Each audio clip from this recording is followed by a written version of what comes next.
Children participated in the experiment, showing aggression only in the part where the costumes were used. That is, the experiment proved that under certain conditions, children can be made to violate social norms. How does this mechanism work? Why do masks and costumes encourage people to violate moral norms and principles? It works not only with children, but also with adults. Anonymity is an opportunity to escape punishment. A person wearing a mask hides behind it. They will not be recognized and therefore cannot be punished. Doing evil without punishment is what the mind of any human strives for. This mechanism also works in crowds where people commit crimes they would never commit alone. In 1968, social psychologists Stanley Milgram, Leonard Bickman, and Lawrence Berkowitz conducted a serious experiment. They asked one participant to stand on a street corner, gazing into an empty sky for a minute. The rare passerby stopped to see what the guy was staring at, but most paid no attention at all. Next time, the psychologist put 5 watchers on the street corner. Now, 4 times as many people stopped to stare into the empty sky. When 15 people took part in the experiment, 45% of passers-by stopped. A further increase in the number of stargazers led to more than 80% of passersby raising their heads to look up at the sky. On the face of it, the experiment merely showed people's willingness to conform. In reality, however, it revealed something else, the concept of social validity. That is, the tendency to accept majority behavior or conventional wisdom as truth, or more simply, to conform to the authority of the crowd. Yes, that's exactly what works. People align themselves with the authority of the crowd by shutting down their own critical thinking. Without questioning, they stupidly repeat after the crowd. And it doesn't matter what the crowd authority does, it can be something negative or positive. Ways to manipulate and control human consciousness have always been and still are. These mechanisms work primarily because we humans are unwilling to take responsibility for our lives and the important decisions on which our future depends. Fear and ignorance are something each of us needs to get rid of. Otherwise, we will always be dependent on someone else's will. It would be all right if those who control us wanted good things for us. But as we can see, this is far from being the case. For power, delegating one's responsibility to another person is a great temptation, and it tends to activate the dark side in a person. The world we live is the result of our irresponsibility and unawareness.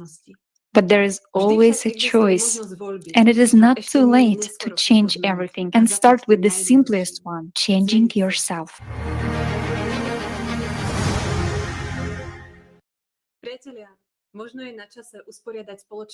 Friends, isn't it time we formed a society that encourages all that is good and humane in human beings?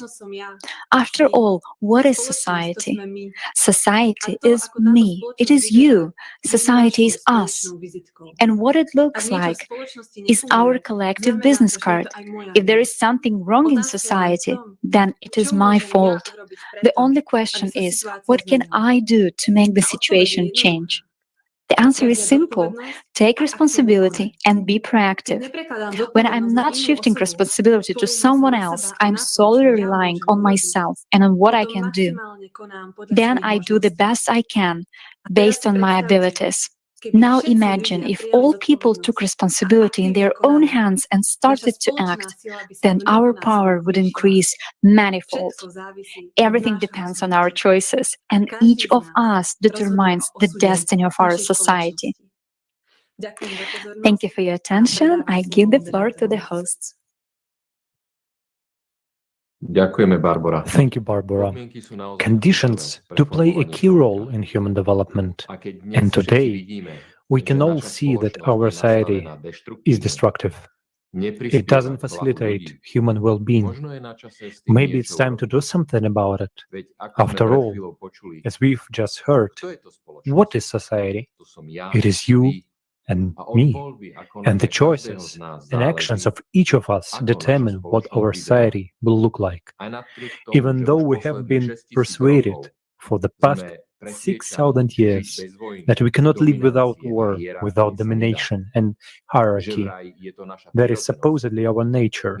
We know cultures that have been lived peacefully without using any weapons. For example, Jericho, Göbekli Tepe, Arkaim, or the Kukuteni Tripoli culture.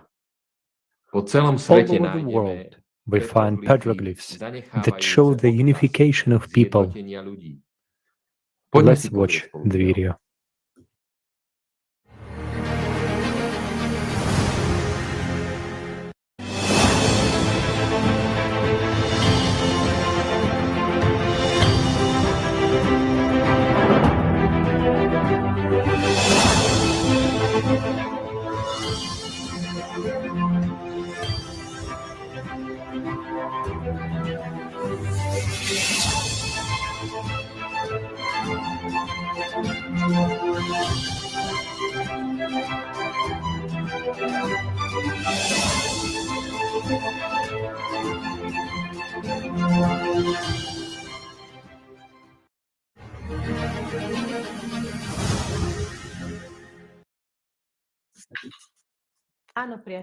Yes, friends. As we can see, peaceful coexistence is not utopia or even fantasy. It is indeed possible. The evidence for peaceful cultures exists. That is, if humanity was able to do this once before, then why do we think it is unrealistic today? After all, we all know what it is like to bring people together for one purpose, such as in work or sports teams. Let's hear some specific examples of unification in practice.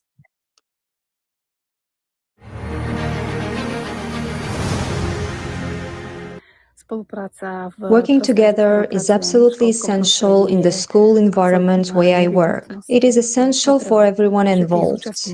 When one student works with a teacher, everyone shares the experience. When the whole class works with the teacher and the teacher works with the students, it's great. But when the entire faculty works together, projects like this one are created, and there is a work environment and relationship that helps everyone move forward. Ultimately, this brings about meaningful results for everyone. That we help each other, that we complement each other, that there is no competition or attempts to dominate over someone. And in my experience, I realize more and more that it is very important that our whole team works as a single organism. Rather the opposite, because it has been proven time and time again in practice that when we are separated and something is wrong, or some situation is wrong, then nothing works. Things get stalled, various problems arise. And conversely, when we cooperate in various ways with each other and between groups and teams, new ideas arise. There arises something that ultimately makes life easier for everyone, and everything happens in a better way. I would say that it is very natural for us as people to find ways to make life better for each other, so that we, the whole society, can live better. No matter how brilliant a professional may be, without nurses, without ward attendants, without barmaids, without those who run tests and so on, the most excellent surgeon turns into nothing, no matter how accomplished you are. It's always about teamwork. If all people are united by one goal, it allows the team as a whole to work cohesively and provide the best possible and most effective treatment for the person. There was a clinical case where we treated a girl. At that time, she was 16 years old, and she had a huge tumor, about the size of a soccer ball, and she was denied surgery in other clinics. They were unable to do it, and we did it. We operated with a large group of people: urologists, gynecologists, surgeons, and traumatologists were working together for almost 12 hours. And so, in a well-coordinated, friendly, step-by-step manner, we were able not only to remove this illness from her body, but also to make her fully functional later on. So often the first thing you see when a fighter is victorious and they get the microphone, the first thing they will do is to thank the whole team, their coaches, their teammates, their training partners, because without them, they wouldn't be where they are. And also, a lot of fighters thank their opponent for giving them the opportunity to showcase their skills and pushing them to the limit, because with your opponent, you make each other grow. So no matter if you won or lost, your one experience richer and made you into a better fighter for your next fight. So forming a strong team is super important, because there's this saying, if you want to go quick, go alone, but if you want to go far, go together. It's easy to put up short-term goals, but I think we need to create a healthy lifestyle. As a fighter, for example, I'm doing this for life, so I need a strong team that helps me, that keeps me motivated, that keeps me healthy, injury-free, and so on, to get to where I want to. And also, a good coach, a good mentor is super important to be successful in not only sports, but really in anything you take on. My name is Latka, and I am symphony orchestra performer. In particular, I play a beautiful musical instrument, the violin. What is extremely important in our work is the idea of unity. There can be 100 people in an orchestra, sometimes more, sometimes less.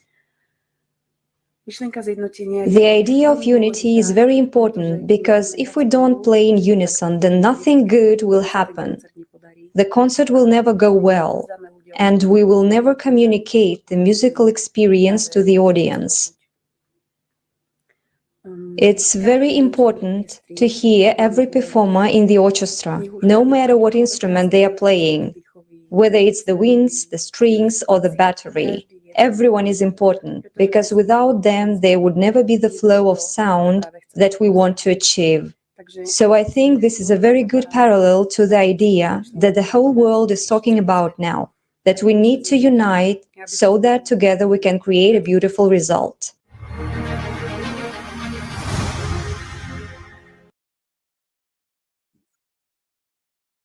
We have only seen a small number of professions that have a combined team experience.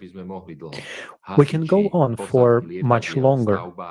Firefighters, airplane crews, construction workers can do a job successfully when there is unification for a common purpose and when there is help and mutual aid. This is a very inspiring example from the world of information technology, the Linux operating system, which is an example of free and open source code software, or the so-called open source. This system is a free alternative to Windows, and today Linux is used as the basis for all Android cell phones, which is actually 85% of the phone market. At the same time, all over the world, 500 largest supercomputers and 39% of servers on the internet run on Linux. The system is still freely available, and everyone can not only use it, but also improve it. It is now common practice for large companies to pay developers to improve Linux for their own use, and those improvements are freely available to everyone. This is how engineers and enthusiasm from competing companies work together to improve Linux. People have come together in this way, regardless of nationality or corporate interest, and together they have created a system that no single company could have created alone. In this way, the unification of the group of enthusiasts have changed the software world. Yes, Robert, that's a great example of how unification works in practice. We can certainly find many such inspiring examples. Everyone inside of themselves gravitates toward that kind of unification and collaboration. And Oliver Enkamp, a mixed martial arts MMA professional from Sweden, will tell us more about it.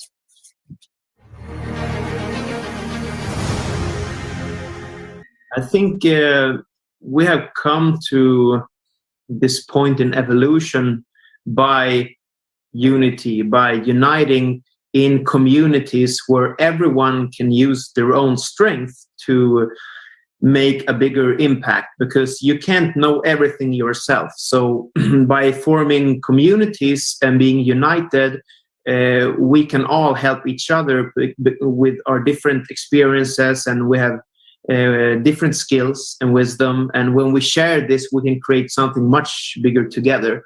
And it's all formed through love and between each other and for survival, basically.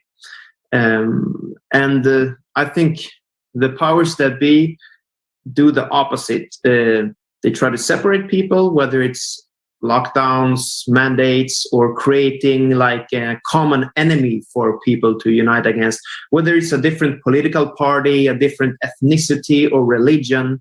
And we've seen this through the history where different leaders has tried to unite their people against creating a common enemy just for mass control and surveillance. And I think we need to be aware of this so it doesn't happen again. And the most obvious example is probably World War II. So we don't want to repeat those bad mistakes from history, and that's why we need to learn from it. I think if we want to make this super simple, what do everyone want?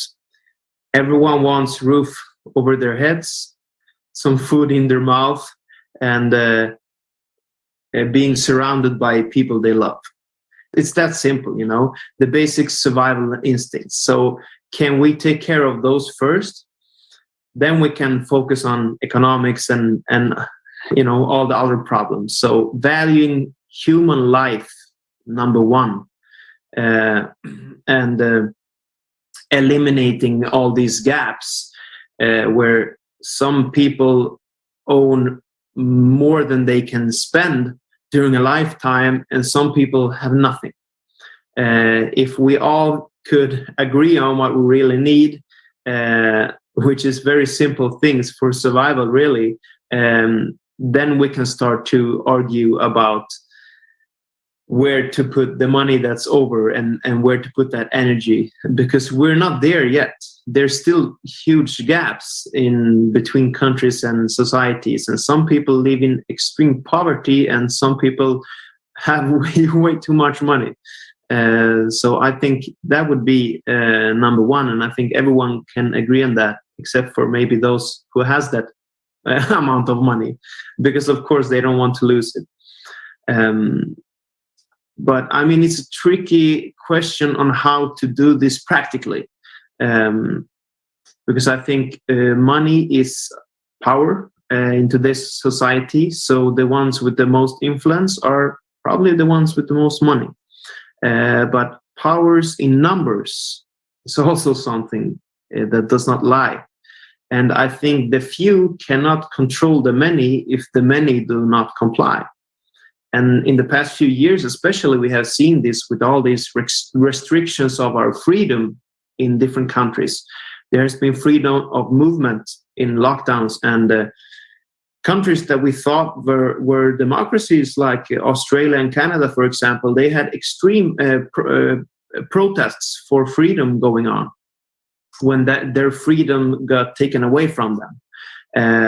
But there has been some significant changes to that after people have come together with a common goal and protested. So again, powers in numbers don't lie. Nobody can create this difference and find solutions for the world's problems themselves, but everyone can do something. And together, we can become a very strong force.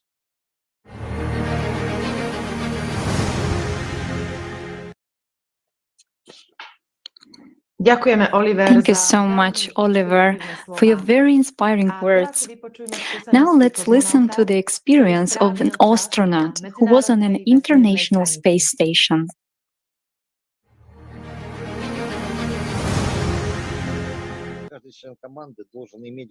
Each crew member must have a deep inner motivation to solve the task set before the crew. Both we and our foreign colleagues, call this task fulfillment of the flight program. This is probably the first thing. The second one is undoubtedly communication skills and a psychological attitude for successful teamwork that go together with the understanding that not only you can be in a bad mood, not only you can get up on the wrong side of the bed, or find out that your son got a bad grade at school, but the same, absolutely the same circumstances apply to your colleagues, and it doesn't matter what country they come from. Everyone has their own pet peeves, as we say, and you have to take them into account when communicating. Actually, we have a wonderful document called the Code of Conduct for International Space Station Crews. The document recommends, in fact, quite strongly recommends following certain rules. In particular, it says that it is not recommended, for example, to discuss religious or political topics with our foreign colleagues. Of course, foreign colleagues are meant, and in general, to discuss all those topics that may disturb the state of equilibrium on board. And this is an individual thing. As I said before, everyone has his own pet peeves. For example, some cannot stand soccer, others can't stand cats. I'm just imagining it. Hence, all of these topics, of course, cannot be touched upon in personal communication with each other. In addition, of course, there is an understanding that working in space, we have to trust each other so much that at the right moment, if everything goes wrong, if an emergency happens, we can turn our backs to each other, so to say, and be sure that the person you have behind your back will not only do his job, but will also be there to back you up. And without this understanding, without this feeling, it is simply impossible to fly into space, and in fact, participate in any extreme events of such kind, which a spaceflight actually is. We understand all this and try to stick to these rules. But I want to point out that actually, I believe these rules work very well not only in space, but also on Earth, in large teams, especially when there is a difficult emotional environment, let's say deep isolation or large external threats that can threaten the life or health of your colleagues. I believe these rules apply everywhere, and following them, I think, is the key to any successful work, not just in space. The most important thing is to remember that you live not alone, and the principle of after me, the deluge, can lead to nothing but disaster, not only for you, but also for your children, and in fact for everyone around you. So when you live in society, you must understand that you are responsible to society, to the team, to those people who you find yourself with. And of course, it should be understood that we must be very careful with one another and not rock the boat we are all sailing in together. Because if we rock it too much, figuratively speaking, we will actually capsize it, and then it will be very bad for everyone who is in our boat. You know, after the first flight, I realized that if the G20 summits were held in space, on board of the International Space Station, I think everyone would very quickly agree on all the issues that need to be settled, resolved, and any kind of compromise would be found. First of all, people really need to realize that our planet is small and fragile. It's not a declaration, it's not some nice words. It really is so.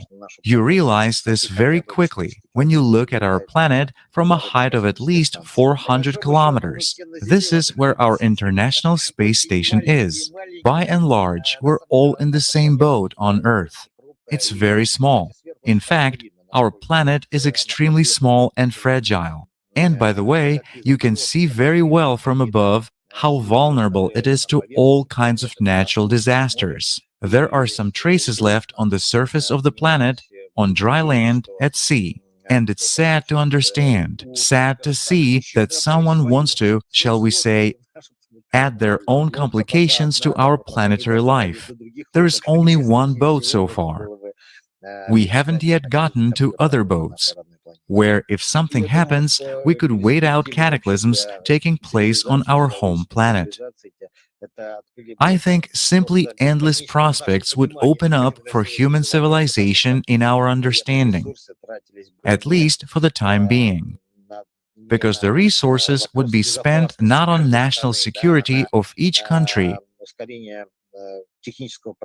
but on accelerating technological progress of our civilization on Earth, and of course, advancement of manned space exploration. I am sure that our cosmonautics would have such a speed of development that we probably would have been on the Moon, on Mars, and perhaps on other planets long ago. And I am sure that the knowledge we will get, we would have got, or in this case, will get in the future, will help us make our lives even more comfortable, safer, and perfect in all aspects.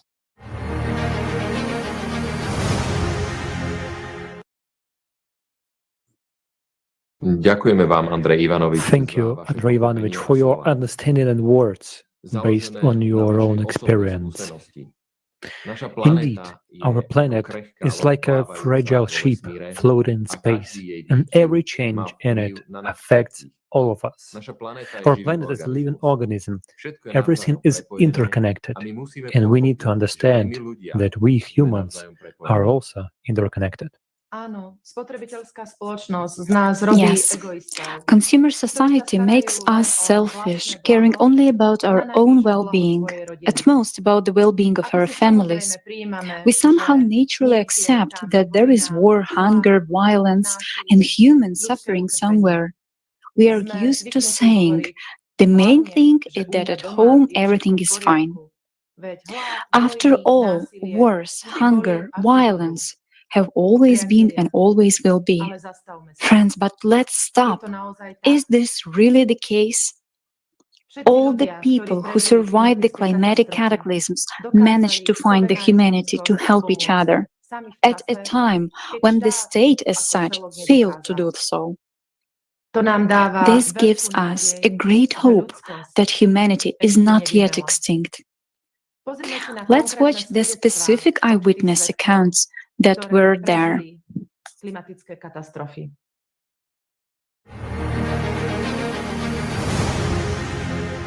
People are pouring out with love. Like, what can I do? What can I do? I will be there. I had a girl drive all the way from Lexington, which is almost 2 hours from where I live, just to drop off clothes to a girl that lives here in Bowling Green. People are coming together. That is the positive thing. You can really, really, really feel the love. I'm not going to say this happened for a reason. Nobody deserved to lose anything, but there is really something beautiful coming out of it. People are really, combining forces and just coming together. And it's really, really a beautiful sight to see. People are, getting translators for the people who need help. We're making sure that people of all different ethnicities have what they need. Some of the residents were talking about how the nurses in there, when that tornado hit, threw their own bodies on top of them to protect them from debris. So they're like, yeah, shielding them with their own bodies, which is this is a crazy story to think about, just crazy to think about. And I just know everybody who showed up there was just trying to help in every way they could. I wouldn't be surprised if there was over 100, 150 people that were just there to help. Really, it was instantly. It was no matter what was going on in anybody's lives at that moment, it was like humanity just came together to make sure everybody was okay. A colleague of mine who is also a journalist, and his brother was affected by the flood, he wrote an article on his social media account saying that I was sad to see the disaster, but when I saw the reaction of people, I saw hundreds of young people with cranes. They had cranes, and they brought their vehicles to help people remove heavy objects and to just open the path for rescue teams.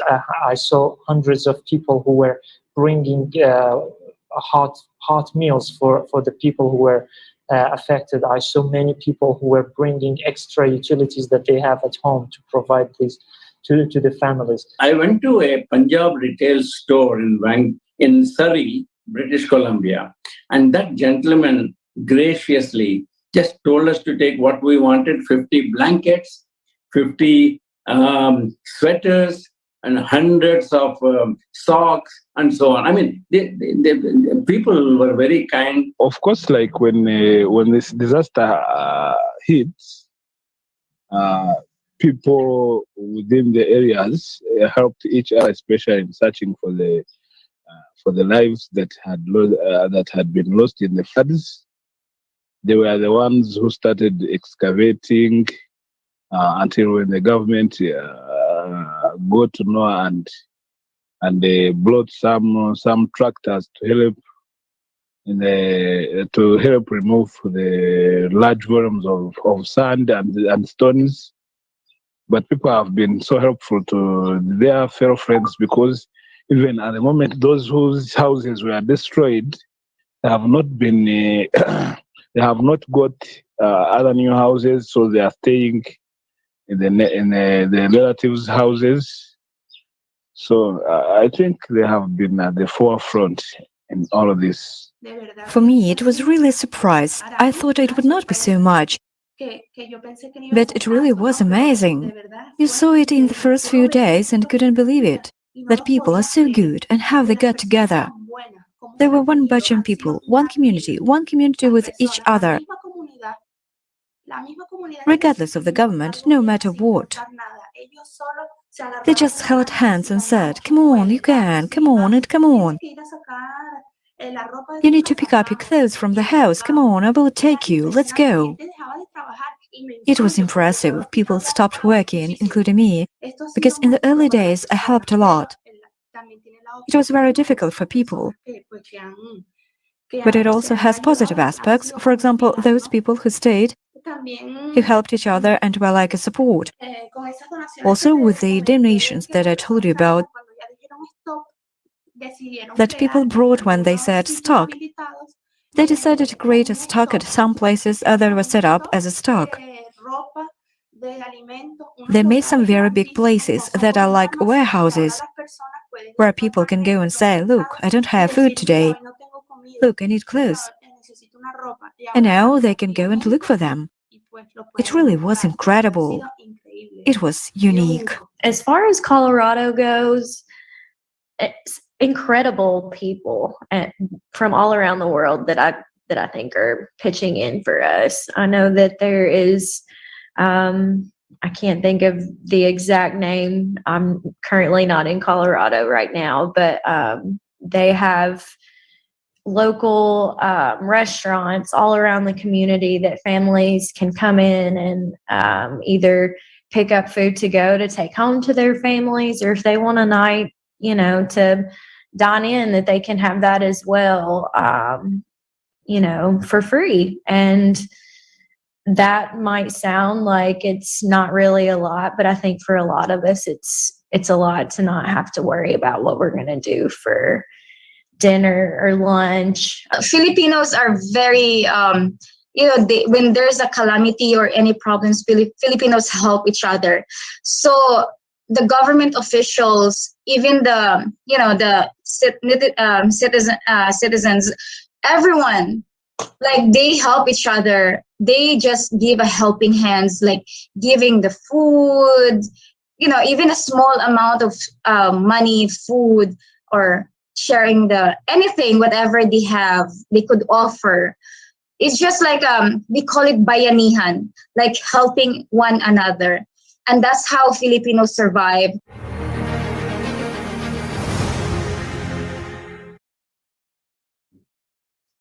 As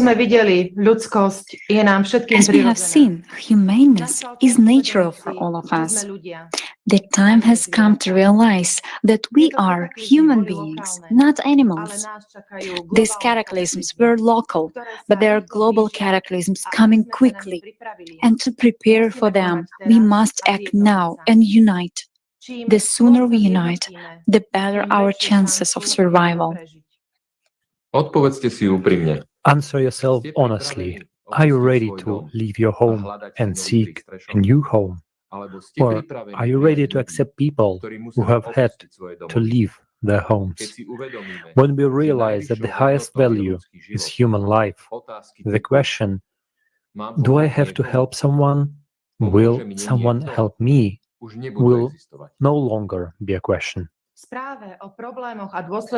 the report on the problems of consequences of global climate change on Earth, effective ways to solve these problems, which was published in 2014 at allatra.science, we read, if people from different countries start to unite independently to address various issues, regardless of nationality, religious beliefs, social or other status, outside of political and priestly systems, which are aimed of dividing people, then in a short space of time, it is quite realistic to build a global society of creation, the basis of which will be universal spiritual and moral values. We are all human beings, and all of us have the same place of living, the earth. One nationality, the humankind. One common value, life, thanks to which we can worthily attain self-fulfillment and the meaning of our existence in the highest spiritual and moral aspect. As was said in yesterday's forum, our planet is experiencing a change of cycle. This is evidenced by changes not only in space, on the surface of our planet, but also in its core. Thanks to all the honest scientists who, despite the system's efforts to hide the truth and profit from lies, speak the truth out loud. Thanks to their courage, we have a chance to understand the true causes of climate change and find a way to survive. At yesterday's forum, we were given detailed information about the cycle of change. And according to the mathematical model that was published, we have a more or less peaceful 6 years. And if we do nothing, humanity will cease to exist in 2036. We invite anyone who wants to learn more about climate change to watch the next 29th episode of Kaleidoscope of Facts, The Earth's Core. How can humanity survive? Let's watch the trailer together.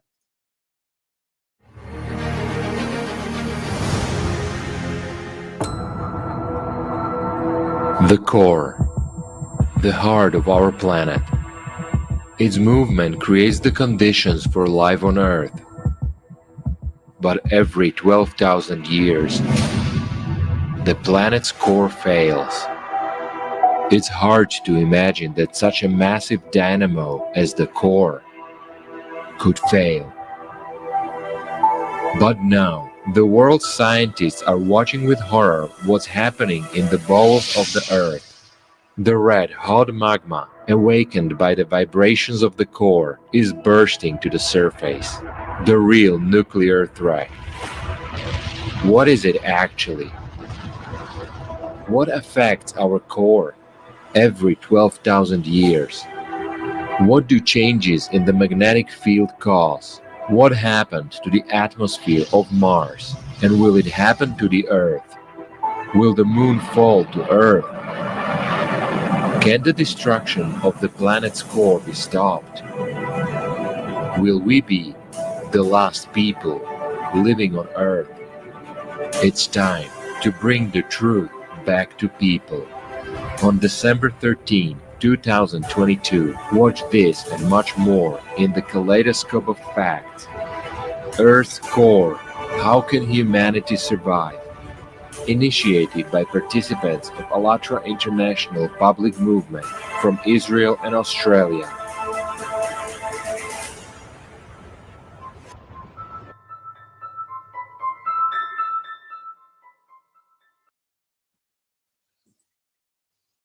Let us return to the topic of today's Kaleidoscope of Facts, the phenomenon of unity, which, thanks to a friendly team of simultaneous interpreters, is broadcast in 17 languages on many media platforms. We also know many examples of humanity uniting in modern history. However, we offer here that one person can do nothing. So let's look at the example of Mahatma Gandhi. At a time when there was no information technology, he was able to unite India. India defeated the British Empire in the 1940s and freed itself from colonial oppression. Just think, what resources and opportunities did India have compared to the British Empire? Who united India? One man. But he could not have done it without the support of the people, because the people's choice is the most important thing. Let's watch the video and learn more about it.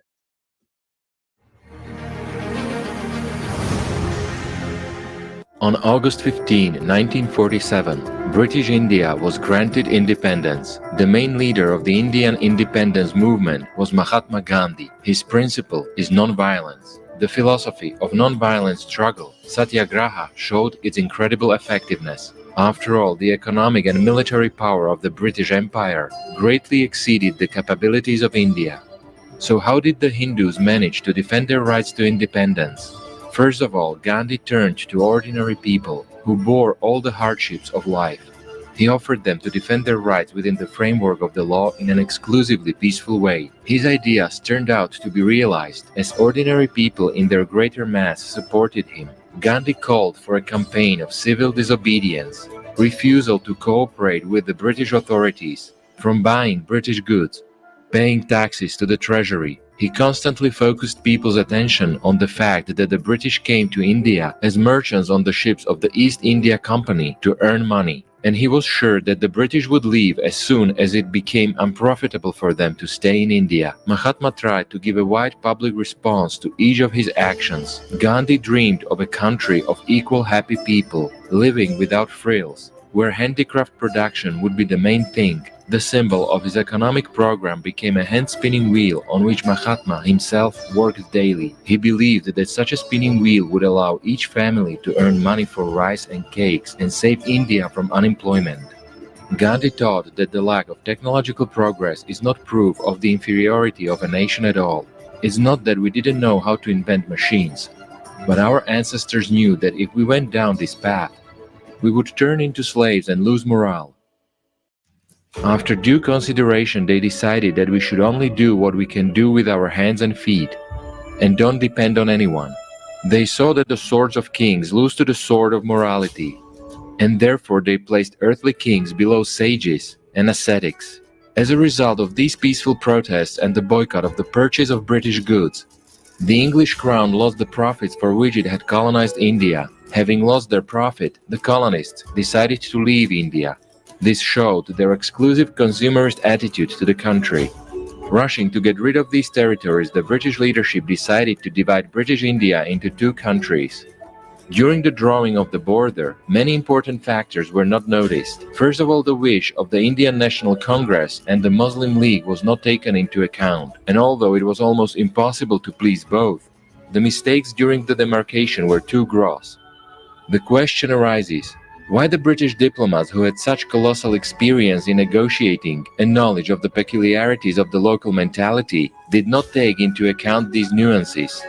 Or was it all done deliberately?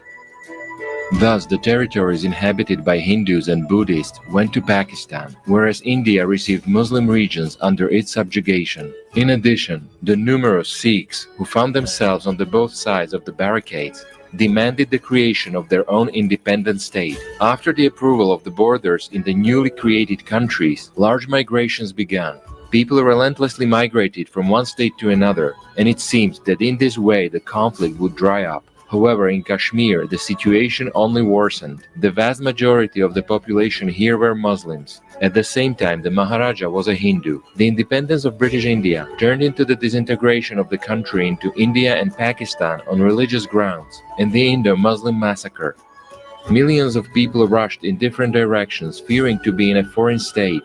According to various sources, more than 500,000 people died. Many millions were injured, raped, and left homeless. No country in modern history has known such a bloody collapse. Gandhi was horrified. Everything that he believed in was crumbling before his eyes. The imaginary India of his dreams turned out to be a myth. Everyone immediately forgot about non-resistance. Monstrous cruelty reigned in the streets. The authorities of the new country had to ask the departing British for soldiers to help deal with the unrest. Gandhi refused to come to the independence ceremony. When at the midnight of August 15, the first Prime Minister of India, Jawaharlal Nehru, raised the flag of independent India in Delhi, Gandhi traveled to the country trying to stop the violence, then went out on a hunger strike until the madness is over. His peacekeeping activities irritated the radicals. When Gandhi's entourage convinced him to start eating, he began to go out to the people who usually stood at his house. On January 30, 1948, Mahatma, as usual, went out to the crowd. Then a man quickly approached him and fired 3 times at point-blank range. The killer, named Nathuram Godse, turned out to be a member of the Hindu group, Hindu Mahasabha. India would begin to develop large-scale industrial production, forgetting about the hand-spinning wheel. It would create an atomic bomb, which Gandhi considered the weapon of hell. It could not even occur to him that the Indians would begin to develop it. Social stratification and caste prejudices have not disappeared. There is no Sarvodaya in India. Mahatma remained statues in the squares, pages of history books. Of course, Gandhi's role in the national liberation movement is huge, but he could not have done anything without the huge support of people. Those who do not know their history are doomed to relive it again. So what lessons can we learn from these events?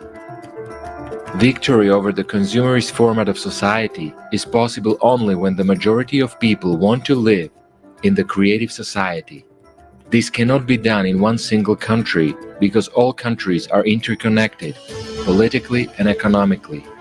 Gandhi's mistake was that he concentrated his activities within the country and did not take into account the possibilities of large geopolitical players supporting the consumerist format of society. If we want to change the format of society, then we should do it all over the world, and people themselves should do it.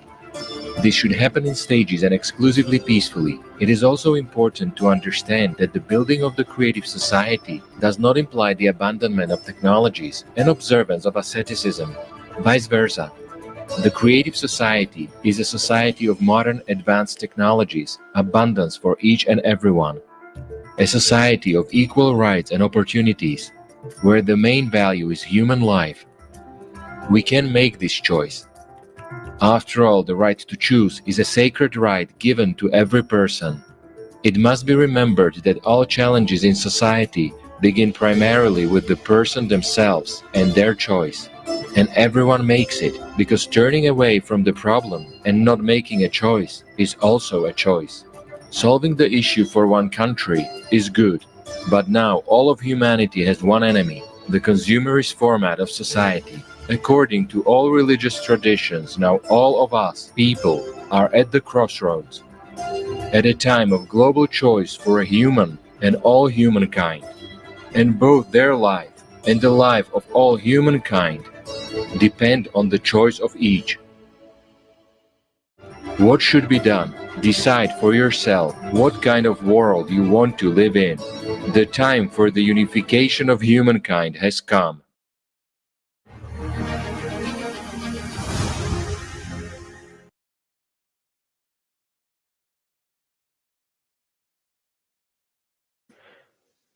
So what lessons can we learn from the example of India?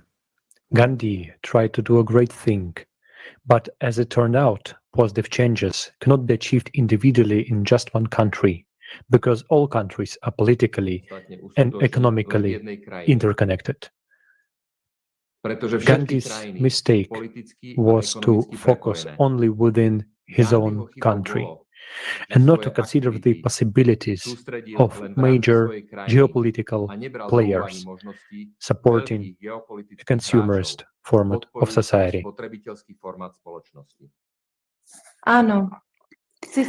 Yes, the system is always trying to suppress such flashes of change. They might improve people's lives. One of the characteristics of the consumerist format is the shifting of responsibility to others. And this manifests itself in the fact that we expect politicians to improve our lives or scientists to solve the climate crisis.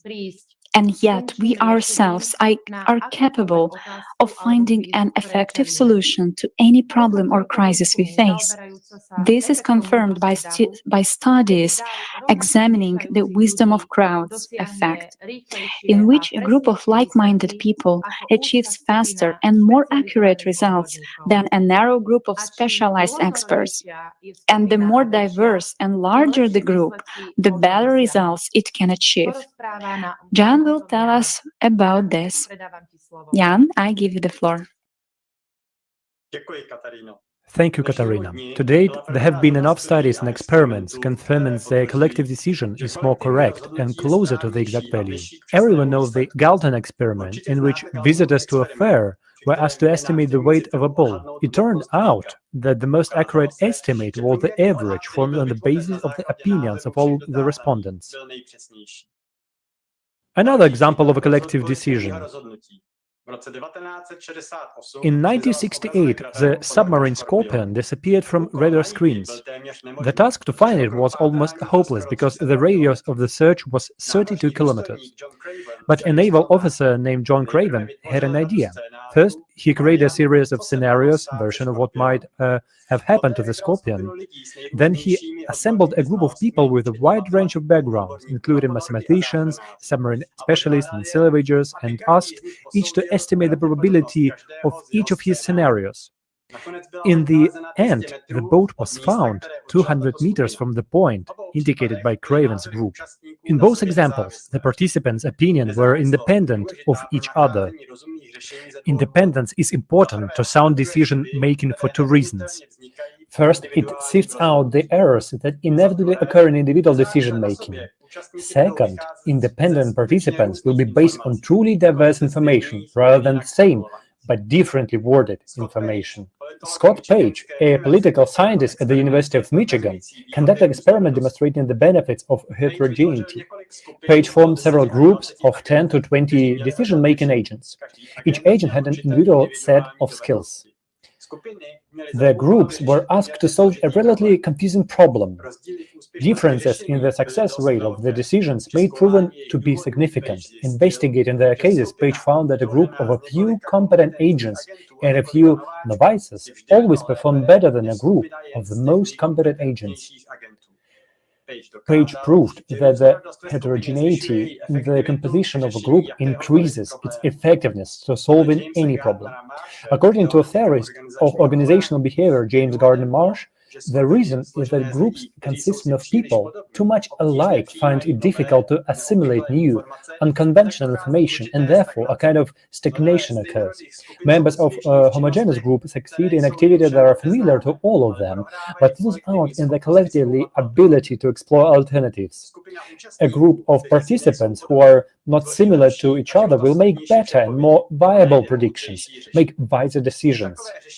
Not even the most experienced decision maker will be able to make such a decision. There are many absurd predictions in history that have come from the masses of professionals.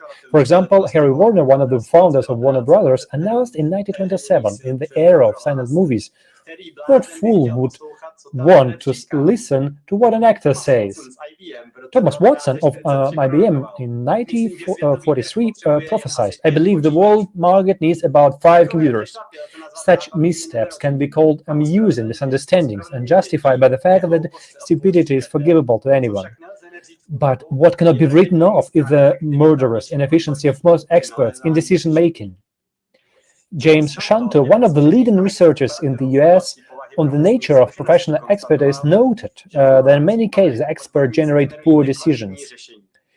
In his writing, Shanto reports on a series of studies. According to them, the judgments of several professionals in the same field were often completely contradictory, and the decisions of individual experts run counter to the collective opinion of a group consisting of the most competent individuals. Experts are also not strong in what sociologists call calibrating decisions. The calibration of decisions allows us to reliably judge how right they are, and in these, professionals resemble ordinary people. They tend to greatly overestimate their rightness. A study of overconfidence by economist Terence Orden found that doctors, nurses, lawyers, engineers, entrepreneurs, and investors, literally everyone, believed they knew more than they actually did. No matter how knowledgeable and experienced a professional may be, his or her advice and predictions should always be compared with other opinions for the best results. This ensures that the field of potential solutions is grand, because larger the group, the more reliable the collective judgment. Trying to find the one person who has all the answers is a waste of time. To make an analogy, it's a bee colony that sends out many scouts in the hope that one of them will find the shortest route to the flower meadow.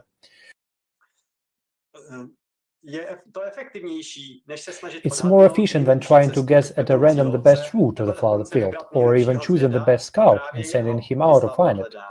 Researchers Robert Boyd and Peter J. Richardson, pioneers in the study of social norm transmission, and their research try to figure out exactly how groups come to collectively useful decisions. Boyd and Richardson find that the most fitting option for all is one in which a significant number of participants imitate others, but provided it's a reasonable imitation. But if people follow others without regard to objective circumstances, the welfare of the group fails, meaning blind copying is always destructive. What blind copying is can be explained in an ant colony when wearers' ants fight back from their colony. Having lost their orientation in space, the ants follow a simple rule. Each ant follows the ant ahead of itself. Each ant's every move depends on the behavior of its fellow ants, and an ant is incapable of acting independently. As a rule, ants follow each other in a circle until they all die. This phenomenon in biology is called ant circles and carousel of death, or spiral of death. But unlike ants, a human being can decide at any moment to get out of his death march, rather than blindly follow someone. As today's our speakers have voiced, modern humanity is experiencing a series of crises. Today we have come to a certain point, a point of choice. In science, there is such a thing as a bifurcation point. This is a moment when each of us has to make a choice. Do we continue the merry-go-round of death, or do we make an effort and get out of the circle and see everything in the world as fractal? The future of all civilization depends on our choice. Thank you for your attention. I suggest that you watch a fragment of the video with participation of Igor Mikhailovich Danilov.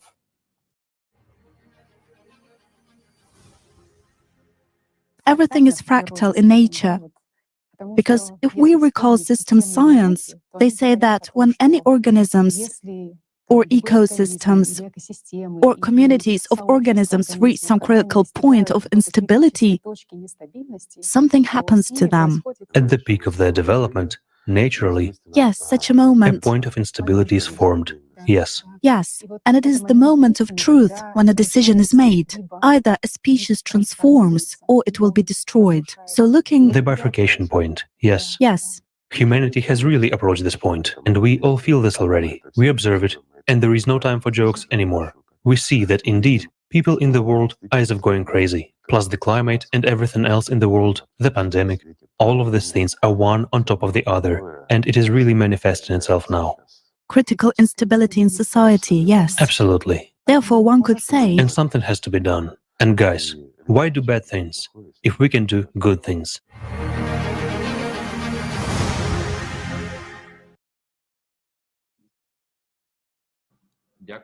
Thank you, Igor Mikhailovich. I completely agree with you. Why do evil if we can do good? If one person does good, that's great. But if all of humanity unites in the name of good, we can change the format of society together. The notion of unification is very popular these days. We hear it from world leaders, religious leaders, politicians, because at this point in the evolution of humanity, there is no other way but to unite. But the question is, on what basis we shall realize this unification? You've all heard about the New World Order, and often the creative society is compared to the New World Order. So let us clarify this question once and for all, because we are talking about a completely different development and a future of humanity. As we have heard from previous video and from the speaker Jan, we are at the bifurcation point, a point where the further development of events depend on our choices. The world's elite have started to use loud phrases about unification. This unification is dictated from above and certainly leads to the creation of a single world government. We are being persuaded that it will benefit us all. They promise that it will put an end to all wars, that there will be an unconditional basic income, that some new technologies will be introduced. And do you believe that? Do you believe that these people want the good for all mankind? If it was so, they, with their financial and political power, would have solved all crises and problems long ago. But we see that it's not happening. Today, about 20,000 people are still dying every day from such a basic problem as hunger. So can we count on their goodwill? No. Especially because the most important thing is not going to change. Power will still be concentrated in the hands of a small group of people. We have been living in such a format for 6,000 years, and we see what it has led to.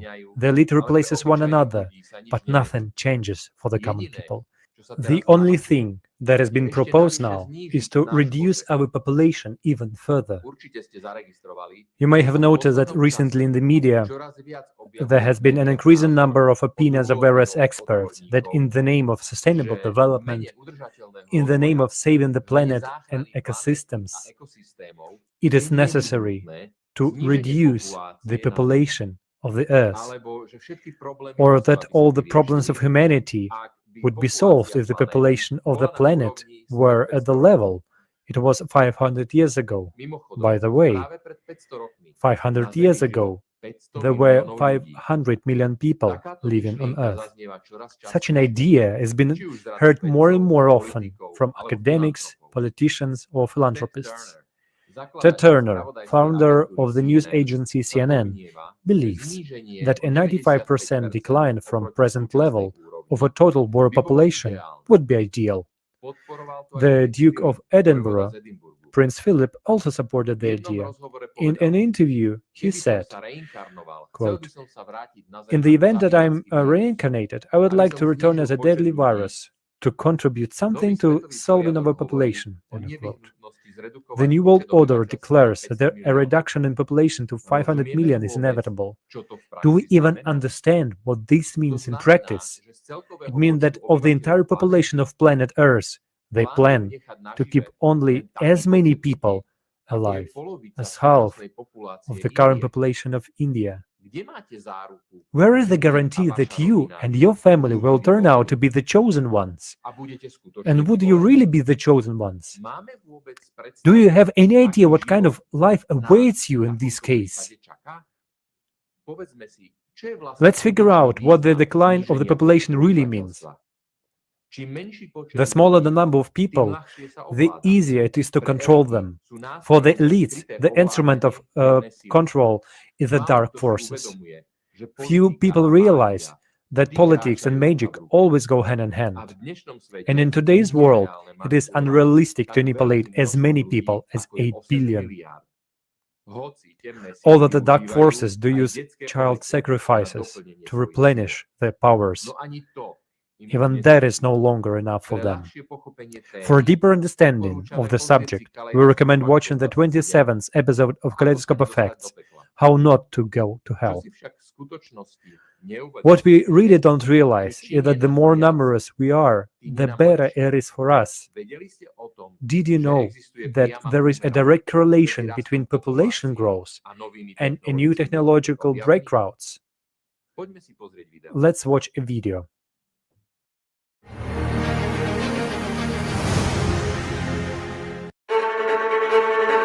They say there are too many of us.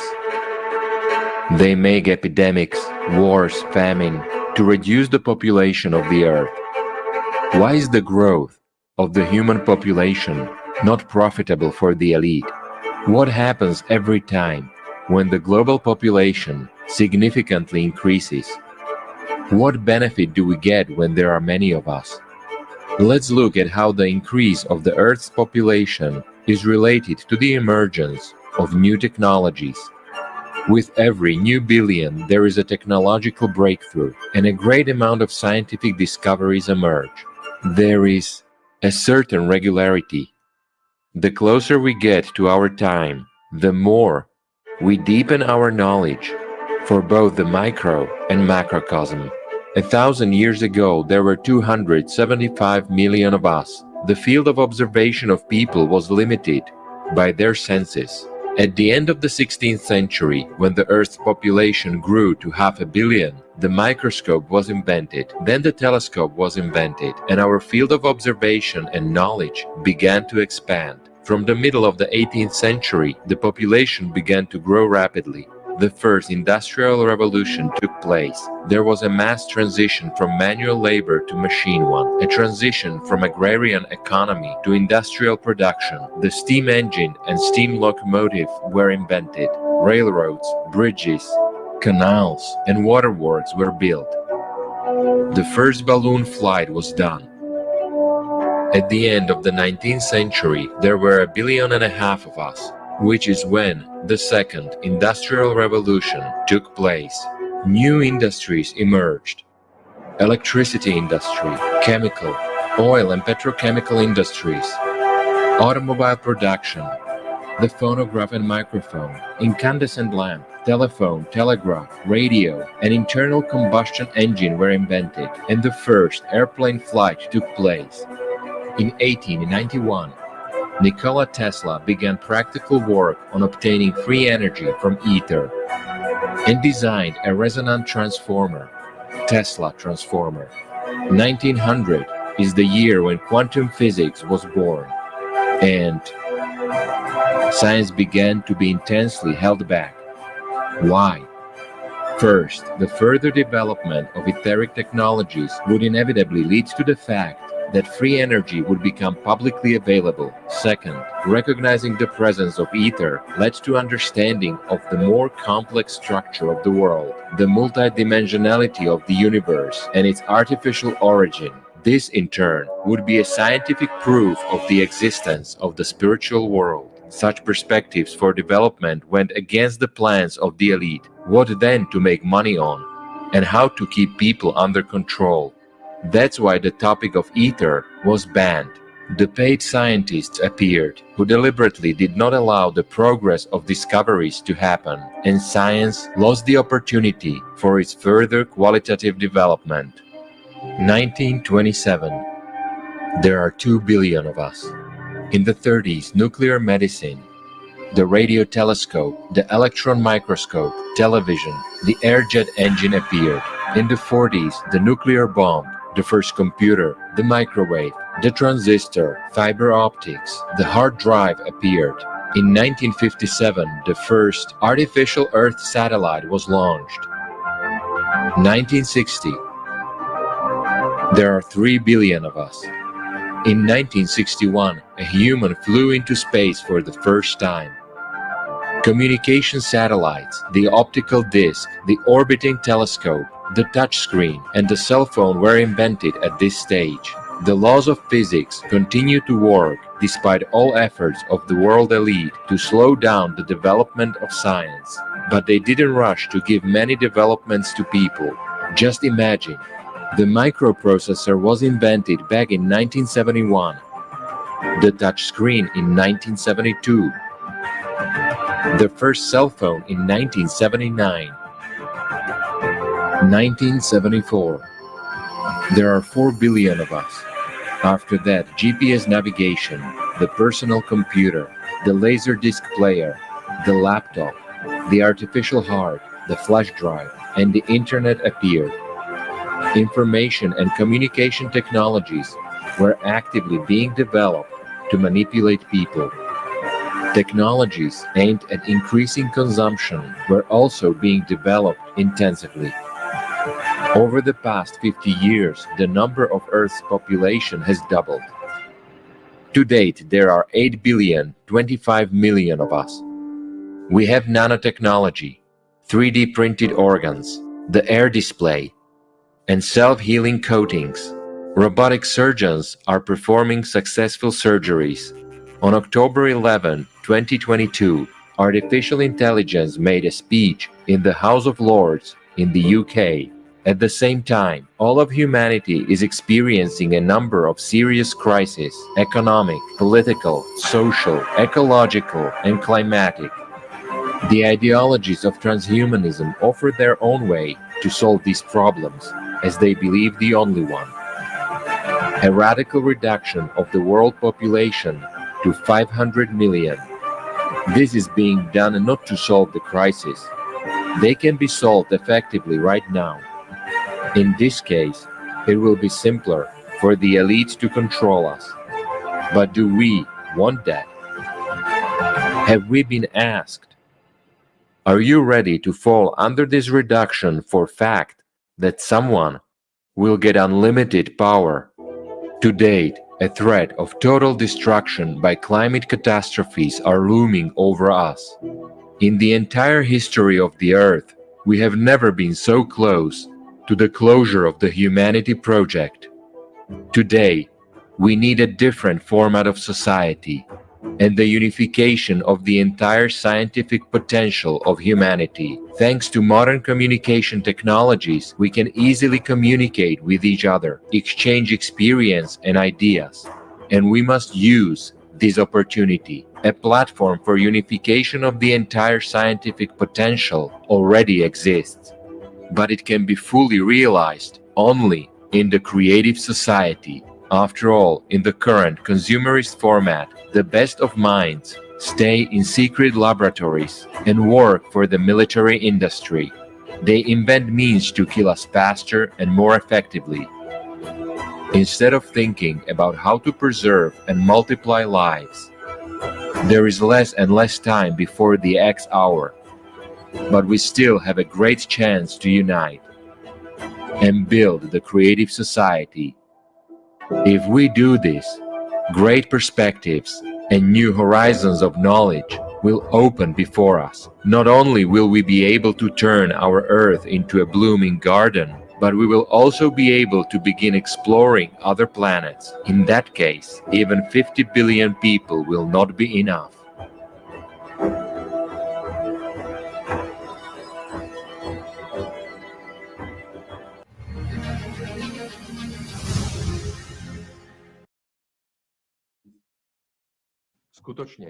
Indeed, unification within the creative society is diametrically opposed to the way the New World Order is already following today.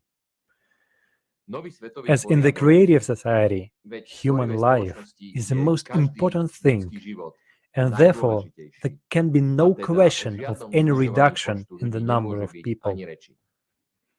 On the contrary, with the introduction of new technologies, new opportunities will open up for the development of civilization, even to the level of the settlement of other planets. There are already technologies in place to improve everybody's life and health. All that is left is to build the creative society, to make them available to everyone. In the creative society, people are guaranteed an unconditional income that will fully provide for all human needs. including healthcare and education, because a person has an absolute right to this. The only condition is that he is born. Power, as such, will no longer exist in the creative society. Every person will participate in the governance of the society. If you want to learn more about the benefits of the creative society and understand that its building is absolutely real, watch the international online forum, Global Crisis, Our Survival is in Unity. Katerina, you have the floor. Yes, Robert, I wish we could live in the creative society.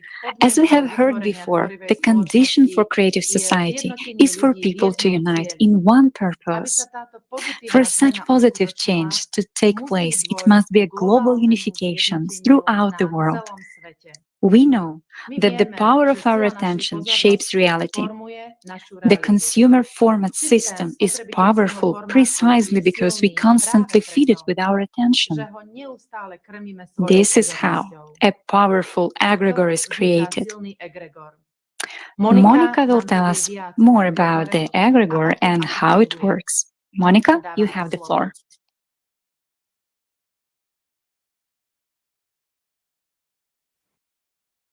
Děkuji, Kataríno. Každá skupina má svůj vlastní energetický informační prostor, který určitým způsobem působí na Thank you, lidi. Katerina. Every group has its own energy and information space that has a certain influence on people.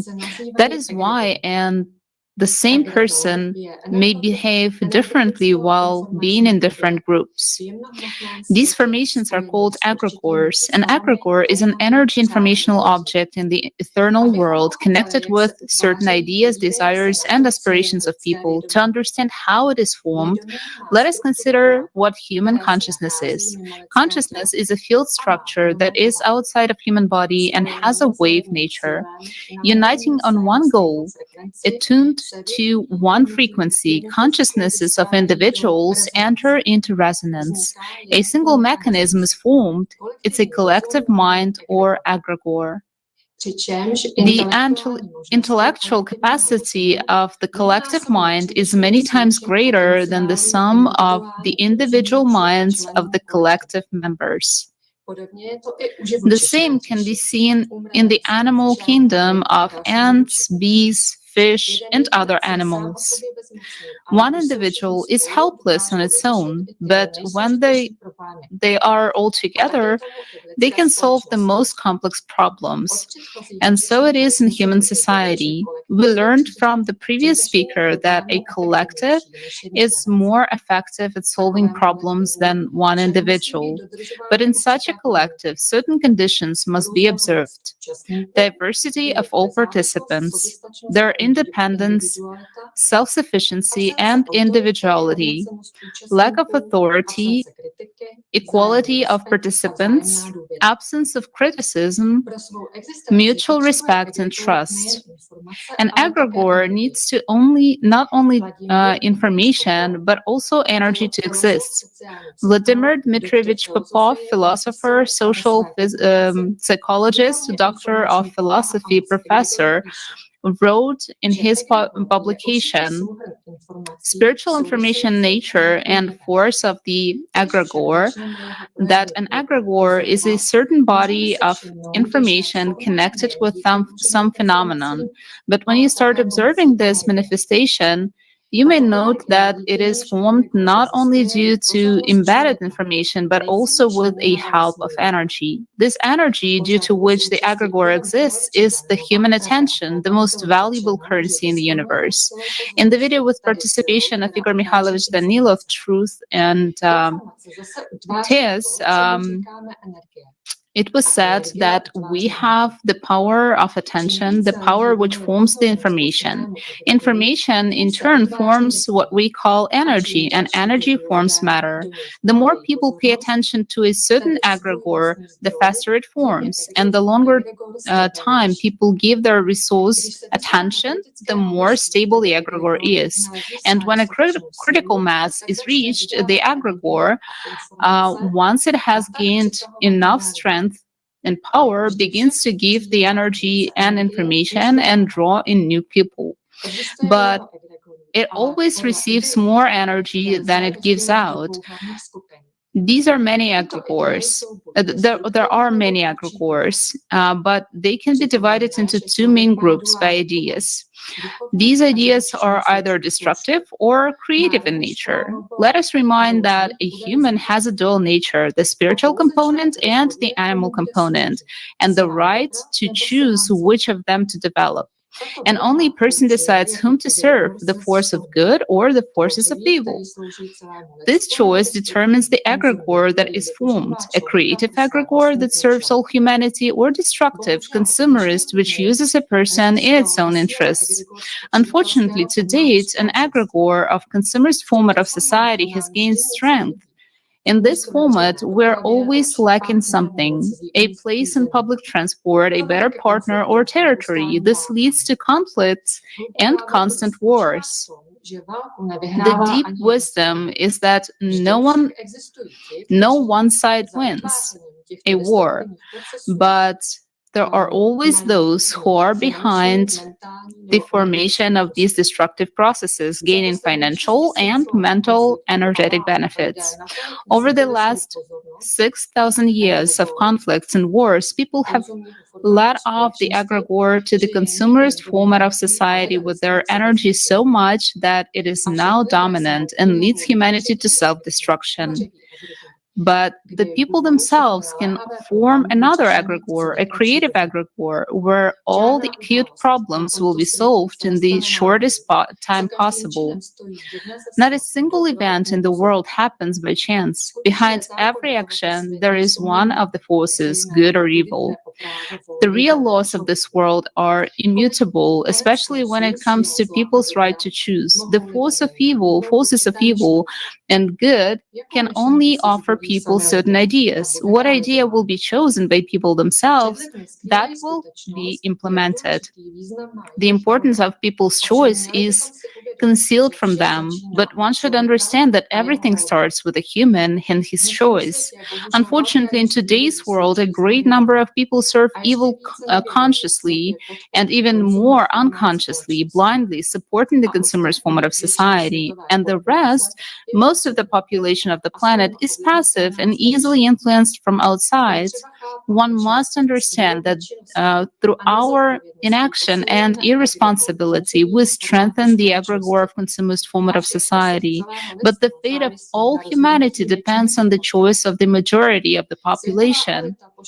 The world elite sets people against each other in conflicts and wars. In doing so, they use certain technologies and deceive people with false promises.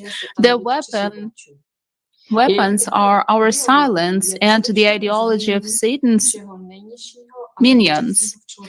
Their ideology is first and foremost the cultivation of all the basest and most animal in person. We have heard above what patterns of behavior are imposed on us through films and games. It is through ideology they develop political and religious concepts, doctrines, and programs masking their real interests behind an attractive screen. And their goal and main interest is undivided power over the masses of people. They actively disseminate their developments through organizations under their control and popularize them through the media because they are well aware that it is information that forms the world view. I must say that this is one of the key points because depending on the world view, a person makes a choice followed by the action. People should not only understand this, but also actively oppose alien, anti-humane ideology to the best of their abilities, especially at the stage of preparation of public opinion on the internet and in the media. Otherwise, the ministers of evil will continue to use the effect of infecting the crowd through their army of politicians and priests playing out public spectacles, imitating billions of television views, and fixing their minds in fear and obedience to the material system. Although generally speaking, this ideology only directs the individual and not the whole nations to practical actions within its framework, but only a person, people decide whether to go to this direction or not, to adopt this ideology or reject it. Thus, in turn, it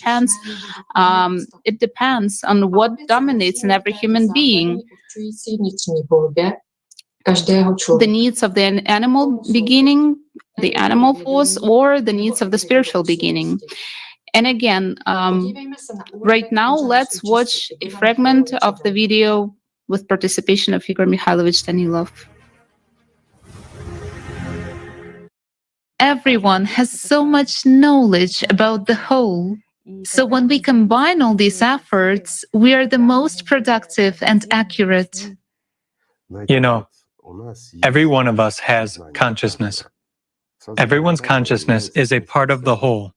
Sort of an egregore of consciousness is formed.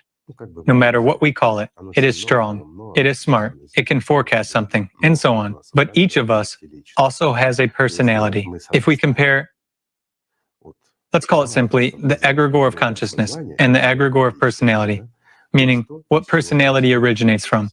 And if we unite at the level of personality, at the level of free people, really spiritually free people, then these field structures, let's simply call them so for understanding, the egregore of consciousness and the egregore of personality, it's impossible to compare them.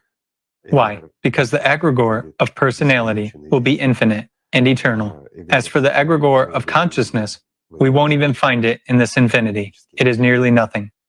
So, if we, as humanity as a whole, unite precisely on spiritual aspects, guys, I'm not saying on religious aspects, I'm saying on spiritual ones, and the difference is huge. No offense to religions. It's true. Then our capabilities will be boundless. Really boundless. Why? Because spiritual aspects are all human values. That's what all the prophets who came here spoke about.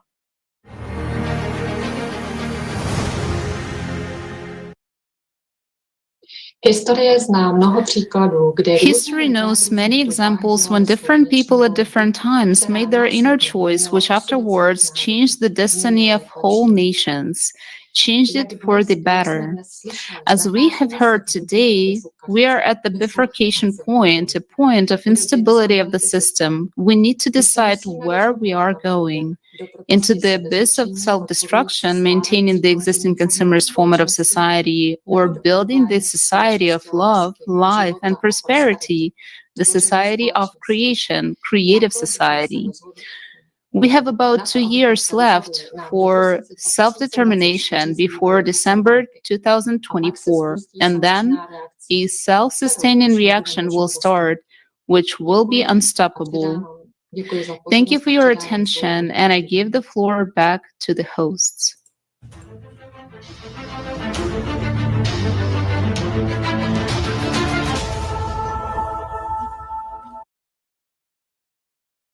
Thank you, Monica.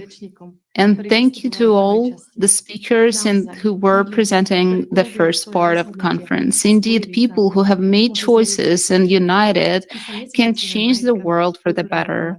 We're not united by property, by culture, by homes. Unification doesn't mean we all start wearing the same clothes, listening to the same music, or thinking the same way. No, we're uniting in our diversity only on the idea of a better world, a better society, a society in which human life comes first, and where everyone is ensured decent living conditions from birth.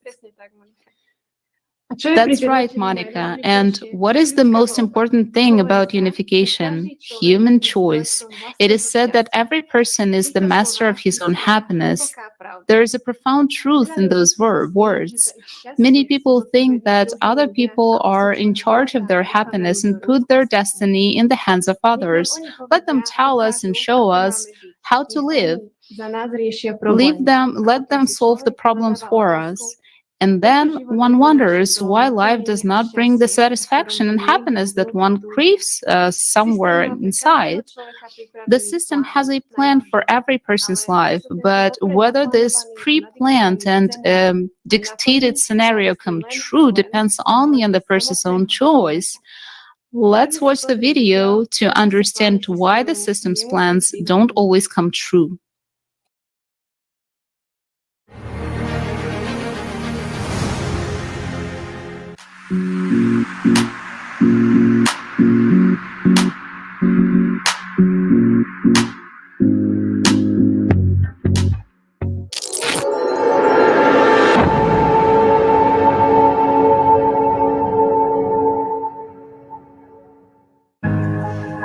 The world is widely aware of the prophecies of Nostradamus as well as the predictions of Edgar Cayce, Wolf Messing, Vanga, and others. Have you ever wondered why their prophecies concerning global events, concerning the destiny of all humankind, either do not come true or develop according to a different scenario? Let's take a look at the facts. For the year 2021, Nostradamus predicted for humankind famine, wars, pestilence, the collision of the Earth with an asteroid, and the sinking of entire continents into the ocean depths. Therefore, we can only be extremely happy about the fact that not all of the predicted things came true. In the 70s, the blind clairvoyant Vanga, whose mystical predictions have come true more than once, prophesied that in the early 2000s, a black man would be at the head of the White House and be the last president of the United States. Also, among those who saw through their channels the collapse of the United States and Barack Obama to be the last president, was a Christian guardian, Non Jobiznic. The revelation came to him in a dream. The United States would become like Israel and Judea, ruled by 44 kings, with the supply of rulers to be exhausted on the last one. By the way, Obama was exactly the 44th leader of the White House. Once again, the prophecy did not come true. What prevents prophecies from coming true? In order to understand this, let's move from the global to the particular, to a person's destiny. A huge number of people want to know what their future is, but what is it that attracts people to this search? Why do they pay so much attention to what they don't know? In an effort to shape a better tomorrow, people turn to magicians to solve their problem or to discover and change their destiny. But what is destiny? Destiny is all events and circumstances that are predetermined and primarily affect the existence of a person, people, the predetermination of events and actions, doom, destiny, lot, the higher power, which can be thought of as nature or deity. Can a person change his destiny? What do magicians say about it?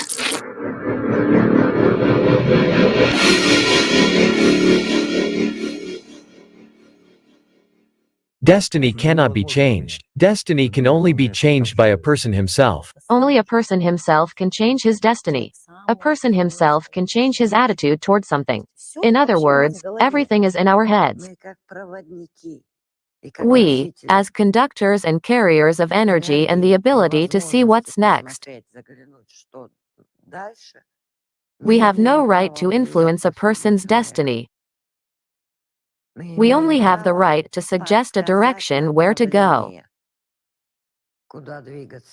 We have the right to point out certain moments in life, but we have no right to decide for a person how he should live and what he should do. Our life depends on our way of thinking. And destiny, what is destiny? It's the judgment of God. It means that each one of us has a retribution for one's own deeds. Hence, depending on what you do and how you act, you get a corresponding result. Yes, well, that's the way it works. So it's kind of multivariate. When reading fortune, I always try to give up my own opinion and see what if I am a husband, what if I am a wife, what if I am a lover, what if I am a lover of a lover, so the person can see the whole picture, and then he can program himself for any future. What are probability destiny lines? Our whole life lies in probability lines. Imagine you're driving a car, you're driving along a road that splits into several lines. If you go straight ahead, you will arrive at, let's say, the ATB supermarket. If you turn right, you will arrive at a kindergarten. If you turn left, you will arrive at the airport. And depending on what decision you make at the road fork when you have to turn onto one of the roads, your future changes accordingly. Meaning, the options for the future exist, they are already prescribed by the universe in the canvas of your destiny. But it is your decision which of the options you want to implement in your life. And your, shall we say, tomorrow depends on your decision today. The stars change every 20 years, they change every year and every month, but global change happens every 20 years. The previous change was in 2004, the next one will be in 2024, the beginning of 2024, in February 2024. Now we are at the end of an era. The last 20 years of the era begin in 2024, the ninth cycle. It's a fiery cycle, it's a complex cycle. And only after 2044 will there come the good 20 years of the white cycle again, a new era, a new age. And if there are no serious changes before 2024, then further we are expecting some difficulties. Many religions have the unspoken taboo on predictions. How do you feel and what do you think about it? You know, I actually support this and I can explain why. Because when we predict, we kind of give a version of destiny to a person, and for that moment we take away from him the trials that may have been destined for him. Since 2012, all people have become shamans. Now everyone hears something, sees something, feels something, predicts and foretells something. The only problem is that there are no methods of recognizing and understanding what the gods are telling us, what signs they are giving us, and how to live with it, how to understand and deal with it. So, everyone can actually hear this? That's exactly what's happened now. Some online media call it a quantum leap. Zana, what would be your advice to our viewers who, perhaps, on the one hand, are afraid of some influences from the invisible world, but on the other hand, would simply like to live well, happily, in prosperity, let's say, in mental harmony and so on? May these people not disrupt the balance. If you want people to do you good, don't make shit yourself, because as a rule, there is no boomerang, there is balance. Think positively. Because people often say to themselves, I won't be able to, I won't make it, it's my destiny. No, you have to think positively, you have to attract good things in your life with your intention, raise your vibration, do sports, go to nature more often, that is, improve your life in every possible way. Do not live like this, like Groundhog Day, come home from work, have a meal, hang out somewhere at the weekend and go back to work. Develop, read, educate yourself, develop spiritually, maintain your physical shell, meaning, all of this taken together. I can advise people to just take care of themselves, of their life, and bring only the best into it.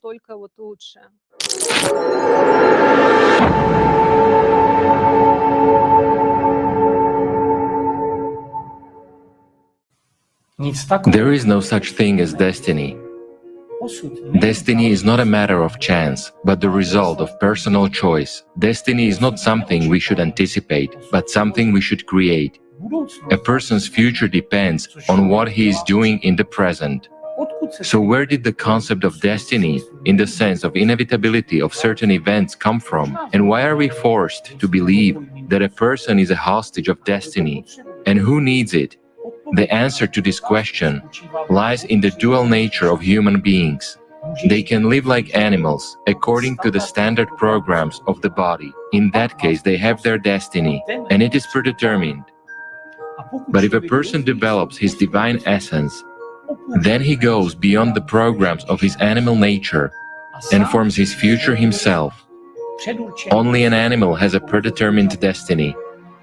And this is the answer to the question why we humans are being dehumanized and reduced to the state of the beast. If this happens to all people, then the destiny of civilization will not be difficult to predict. The world elite, seeking to make controllable animals out of us people, imposes on us mass consciousness, the notion of destiny, a certain doom, and the fact that people will not be able to change anything.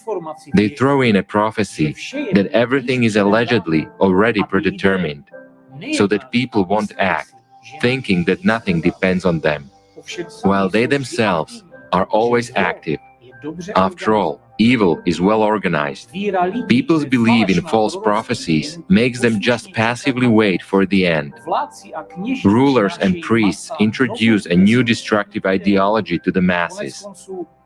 After all, they certainly know that destiny does not exist, because history does not happen, but it is created by the hands of people themselves. We are used to believe that all bad things happen to us by accident. An accident is only a natural consequence of uncontrolled thoughts of a person. After all, a thought triggers an action and a chain of events in a person's life, and it turns out that there are no accidents. An accident is a lie that distorts our reality. When we attribute everything to an accident, we remove responsibility from ourselves. An accident, a coincidence. These words immobilize a person. They should actually be removed from the vocabulary. Because our future is in our hands. And if people want, they can write history themselves. Because history does not happen, it is made by human hands. Most people, in an effort to create a better future, do not live now, but they live on the hope for tomorrow. And tomorrow is like a horizon. Will it ever be? It will never be, because tomorrow you will be waiting for tomorrow. And so it goes on to infinity, until you become a subpersonality and realize that you should have lived now. A demon can't give life now. It just can't. He creates this horizon. When you reach the horizon, there is a beautiful future waiting for you. You will be what you want, and you will have everything you want. But instead of actually becoming happy and living, people hope that someday it will happen. So, who and how forms our future?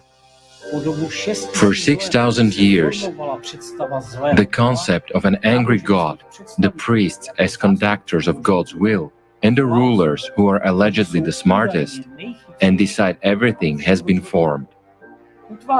A society has been formed to which a miserable handout in the form of bread and circus was imposed, nurturing ignorance and indifference, inaction and doubt. When there is no confidence in your own abilities, you try to look into your future and find answers there. So why do the prophecies on the negative scenario for all humankind not always come true? Because people who have gone beyond the programs of their animal nature do not sit idly by, but are active, and the result of their work positively affects the destiny of all humankind. After all, history doesn't happen. It is created by people themselves.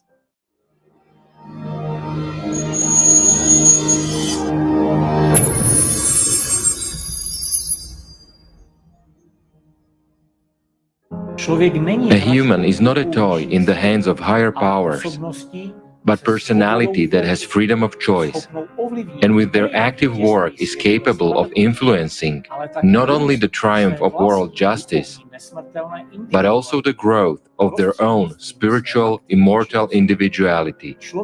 A person has attention, the most valuable currency in the universe. It is important for people to remember that attention is the key element in their everyday life. Whatever a person pays and gives attention to in his life, to what thoughts, preferences, and desires, is what he receives.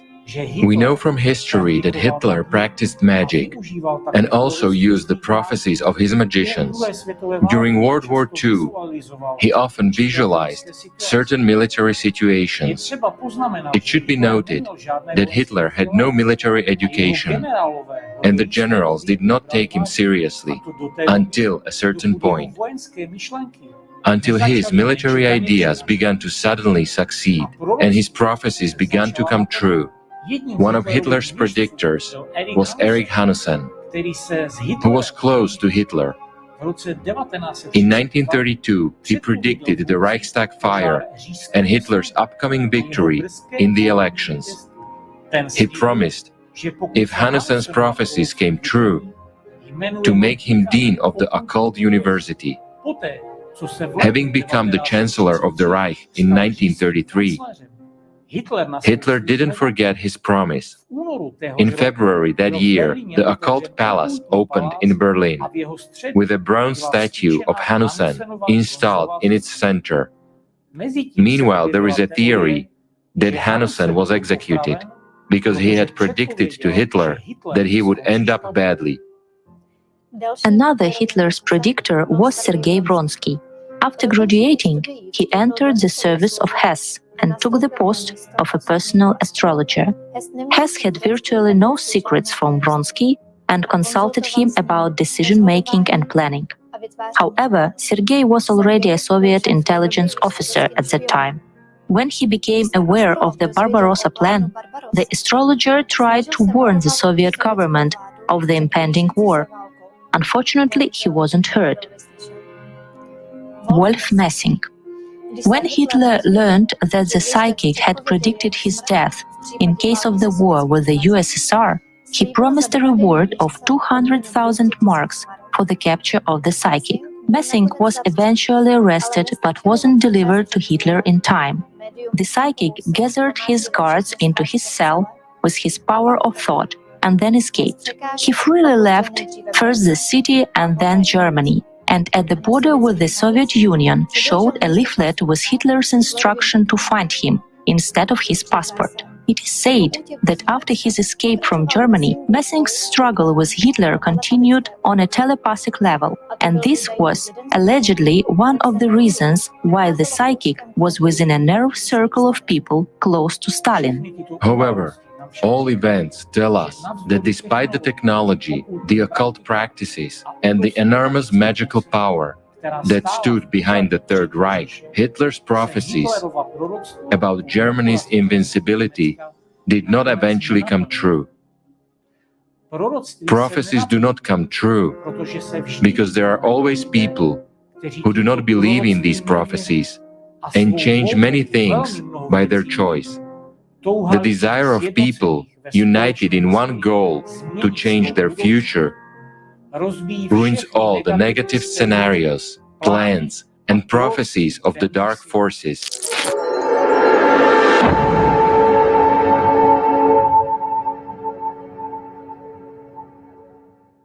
However, predictions from God and from the devil are different things. It is one thing when God helps, but he sends prophets for this purpose, who give true prophecies. And it's another thing when Shaitan prompts, he talks about his plans, and those plans begin to come true. Yet Shaitan's plans come true only when people are subordinate to him. If a person gains life and becomes spiritually free, Shaitan loses power over him, and the person becomes responsible for his own choice and for his own life, because the concept of destiny is a written scenario from Shaitan. Whereas when a person really becomes a spiritually free, God-loving being, and his goal, the goal of his entire life, is to come to the spiritual world, then the power of Shaitan over him disappears. The person only prevents Shaitan from carrying out his plans, because such a person breaks not only Shaitan's plans regarding himself, but also regarding those who are close to him and who hear him. Why? Because by telling the truth, the person makes other people free as well, and everything changes. Shaitan is forced to remake and rearrange this network of his anew, excluding people who are already invisible to him.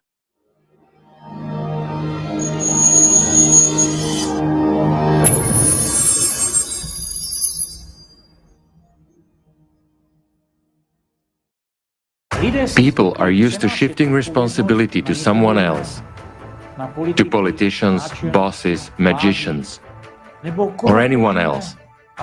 At the same time, they do not think about the consequences and often lose their human form.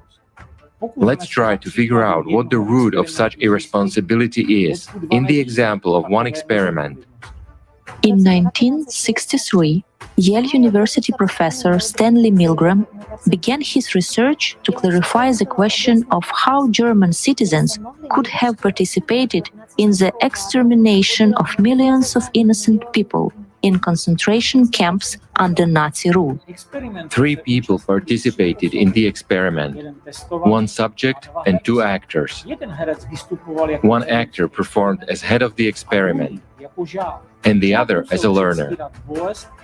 The learner had to fake the pain from electric shocks, which in fact did not take place.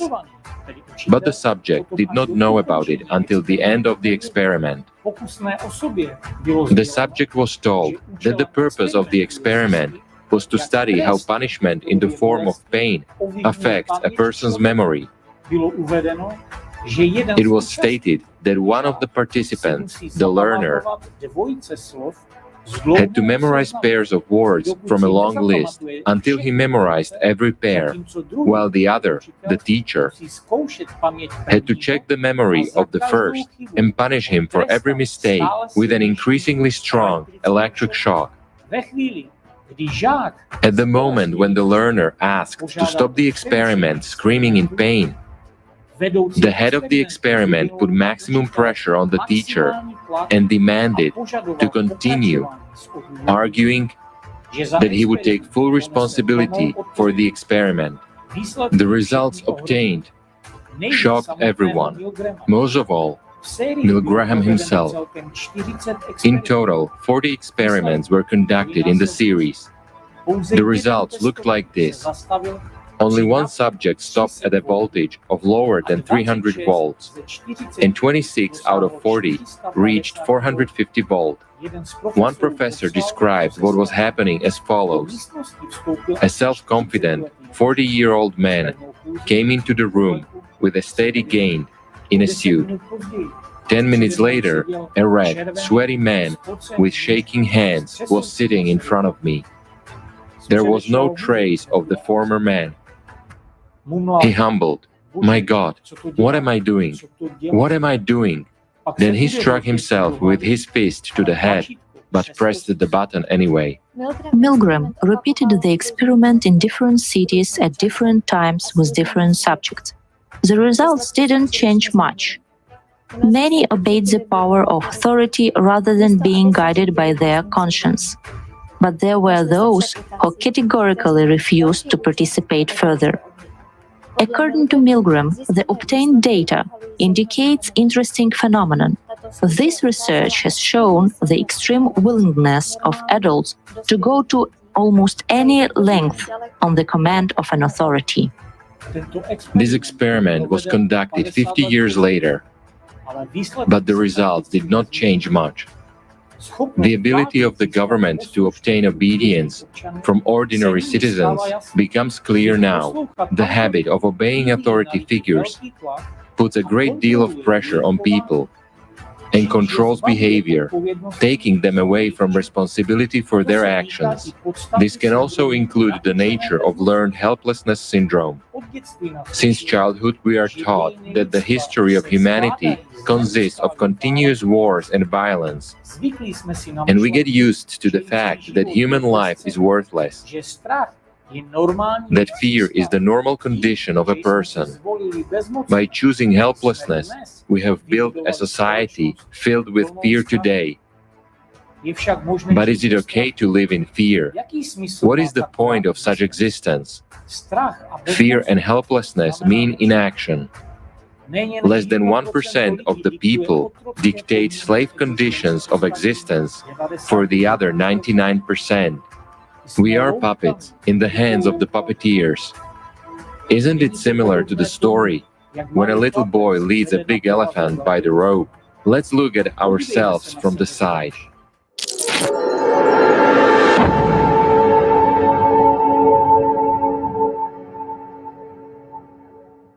Elephants are habituated to a rope since childhood. First, they are tied to a tree, and an elephant calf trying to escape understands that the rope is many times stronger than him. Then, already being a grown-up elephant, he no longer even makes attempts to become free, because he understands that the rope, which is stronger than him, will win anyway. And when already a human the strength of a human and an elephant is incomparable, but an elephant still submits to a human and follows him with his head down, is the same in human society. The whole point, imagine. An ordinary human, skinny and little, is leading an elephant on a rope. Why? Because the elephant believes that the rope is holding him. Friends, we have the same thing. Nothing is holding us, except our imaginary rope. And I would simply like to say, friends, let us stop being stupid elephants, and let's become humans.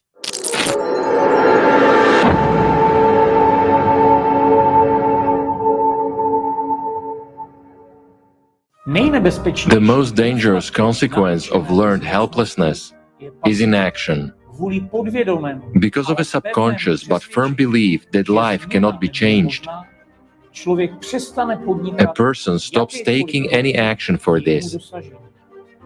And he does not use and sometimes does not notice the opportunities available to him to do so. And let's honestly figure out, what are we helpless in? Are we helpless to be kind? Are we helpless to be sincere and open? Are we helpless to love? Or are we helpless not to support evil and violence in our society? If we want to be free and happy, we must act. We make a choice with every action we take. By choosing good and love, we fill this world with joy, and we become happier ourselves. You cannot always be a hero, but you can always be a human with a capital letter H.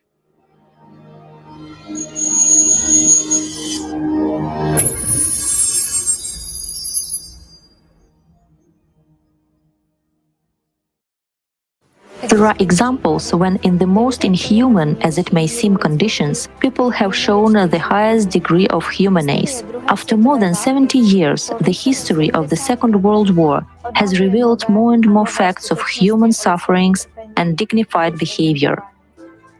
Among them is the forgotten heroic deed of Uzbek soldiers in the Netherlands, far from their homeland.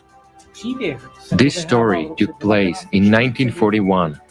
When Soviet troops were suffering huge losses in the encirclement cauldrons. Many were taken prisoners. Soldiers were sent to concentration camps across Europe. One of them, called Amersfoort, was situated in the Netherlands. 101 Soviet soldiers were brought there in wagons for carrying cattle. One of the Dutch prisoners in this camp wrote in his diary that they were completely different from the Russians, short, with dark skin, and a different set of eyes. Unlike the other prisoners, this group was placed not in barracks, but in an open-air barbed wire enclosure. The prisoners were clearly being prepared for something. They were given virtually no food, forced to do the hardest work, and then beaten. Later, a film crew arrived at the camp. The selected German soldiers lined the perimeter of the enclosure, all well-dressed, tall, fair-haired, just a perfect contrast to the swarthy, stunned and humiliated prisoners. A car drove up. and the Germans opened the boot. There was fresh bread in it, and the German officer deftly, with a beautiful gesture, threw for the camera one of the loaves into the center of the enclosure. The Germans had planned to film a mass fight between prisoners over bread, to show in a propaganda movie how the Soviet subhumans were fighting over food and the Aryans were restoring order. But the film was never to be made. After the bread landed in the mud of the enclosure, no crowd rushed to it. In the deadly silence, one of the prisoners walked up to the bread, took it in his hands, put it to his forehead, and walked over to the others. The Uzbeks were sitting in a circle, cross-legged, according to their custom. The oldest of the prisoners received the bread, broke off a small piece and gave it to the youngest. Then broke off another piece and another. He took the last piece for himself. The Uzbeks slowly ate that bread, said a prayer, and rose from the ground. They were specifically selected so that the prisoners would look nothing like the Germans. They tried to torture them to the bestial state so that they would put up a growl for food on camera. As a result, it turned out that even in the most hopeless situation, they remained humans. And there are many such examples of humanness. Humanness. It is humanness that forms the future of happy people. One school principal sent a letter to every teacher he employed. Dear teacher, I've survived a concentration camp. My eyes saw things that no man should ever see.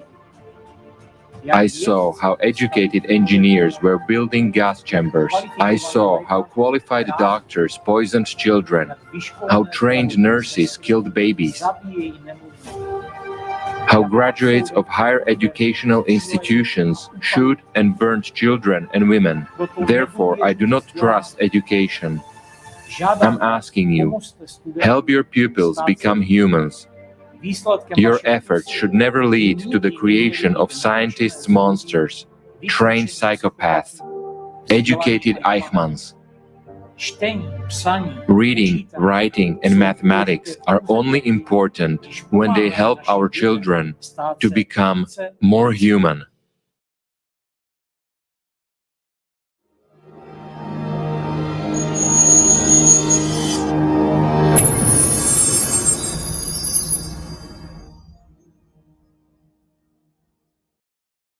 Each of us has those moments in life when the time comes and a person feels an acute need to search for the meaning of their existence. The person tries to find answers to the questions: who am I? Where am I going? What am I here for? What do I really want? And what happens when a person simply chooses the path of least resistance? How often do we hear, "He has become a hostage to the situation"? In such cases, the person is simply not aware that he or she is in crisis. And this crisis can become for a person the foothold, that impulse, which allows him to move to a new level of development, to a new self. The situations that precede this impulse are endless, but the reason is always the same: a strong inner desire to change something. And so, when the person makes his choice, he thus switches his attention, empowers new information, which transforms his life into a certain reality. In essence, he arrives at a bifurcation point. In other words, a bifurcation is our chance to make a change for the better or for the worse. It is the state in which a person radically changes his or her views without going back to past habitual actions. It is the moment of our choice. There are such moments not only in work, but also in relationships, whether it is about partners, friends, family, colleagues, or employees. At the time of making a decision, there is a change of focus. and as a consequence, a change in the way of life one is used to. The person understands that there is no going back to the past, and it is no longer possible to build life or relationships according to the old familiar schemes. A man using all his possible resources, facing the moments of truth before himself, moves to a new, higher level, and a new space opens before him, new opportunities, and life becomes more fulfilling and meaningful. It is a turning point in life that fundamentally changes one's destiny and can influence the destiny of the world around. After all, everything in life is interconnected. Meteorologist, mathematician, and synergist Edward Lorenz described the sensitivity of a system to the slightest change in the following way. A single flap of a butterfly's wing in Iowa could in principle trigger an avalanche of effects culminating in a monsoon in Indonesia. Today, all of our knowledge of the fundamental sciences, the critical instability of society, and indeed we ourselves are at a global bifurcation point, and our fragile world depends on our choices and on where our attention will be. We can only trust that as we approach the next bifurcation point, humankind will choose the path of goodness, love, and prosperity. As it turns out, we can easily change this world for the better.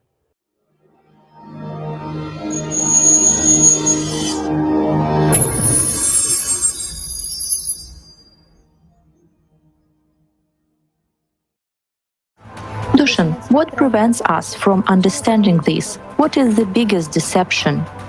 It's not that simple. Why? No, I mean that's the biggest deception. It's not that simple. And that's the lie that gets repeated over and over. And what's not so simple? Everything. Absolutely everything. Everyone wants you to give up. They say. It's not that simple. So what's the truth? Everything is simple. If they say you can't do something, do it. And that's it. And you'll realize that it's very simple. And it has always been. Indeed, everything is really simple. The best way to foresee the future is to create it. Yes. If you want to foresee the future, create it.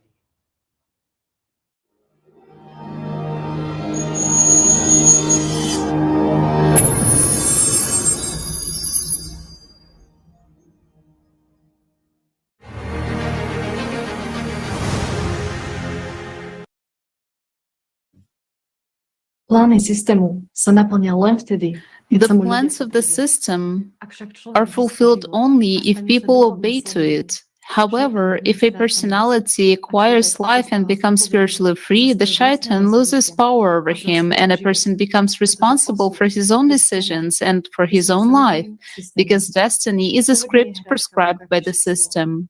A person is not a toy in the hands of higher forces, but a personality with freedom of choice. This freedom of choice is given to a person by God Himself. And the main resource of a personality is attention and the time. And it is the main resource. And it is where we direct attention and how we use our time that determines and shapes our life, and not just our life. After all, a person by his active position can change the vector of society. And that is the main thing. We ourselves choose our own destiny and the destiny of humankind. Friends, we all feel that there is a certain spiritual connection between all of us. For as earlier said, a person is dualistic and it has a spiritual component as well as the material one. And all the prophets who came here spoke about the spiritual component, the spiritual unity of people. Yaroslava, I pass the floor to you. Thank you, Monica. All the prophets told people that God is love. To love is to be a single. To single whole unity and unification of people is the central subject of all the teachings of all the prophets. After all, the spiritual world is a unity of equals among equals. At different times, God sends prophets to the earth for all people. Notice, friends, not for some group of people, country, or nation, but for everyone. And the knowledge which the prophet brought is the only truth for the entire humanity. The essence of the truth is that a human is a spirit, and that we have come here from one home, the world of spirit, the spiritual world. When people came into the world of matter, they forgot who they are and why they came here. The prophets coming into this world gave people knowledge on how they could return to their true home. They helped people in their spiritual development. The spiritual world is one and united, and everyone who came from it is one in their spiritual essence. This may be compared to the way how different vessels are filled with water from the same source. In the same way, we humans are different outwardly, but we are the same in our spiritual essence. That's why the prophets spoke about the importance of believers, of their unity. Because just as in the spiritual world everything is one, so is here. There must be unity between those who sincerely go to God. I suggest that we watch the quotes about unity from various religions.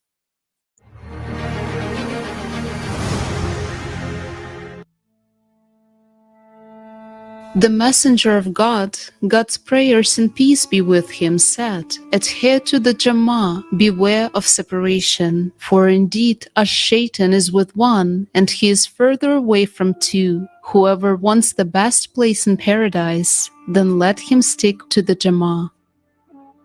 And do not be like those who split into sects and differed after clear proofs had come to them. It is they who will suffer a tremendous punishment. He brought their hearts together. Had you spent all the riches in the earth, you could not have united their hearts, but Allah has united them. Indeed, He is Almighty, All-Wise."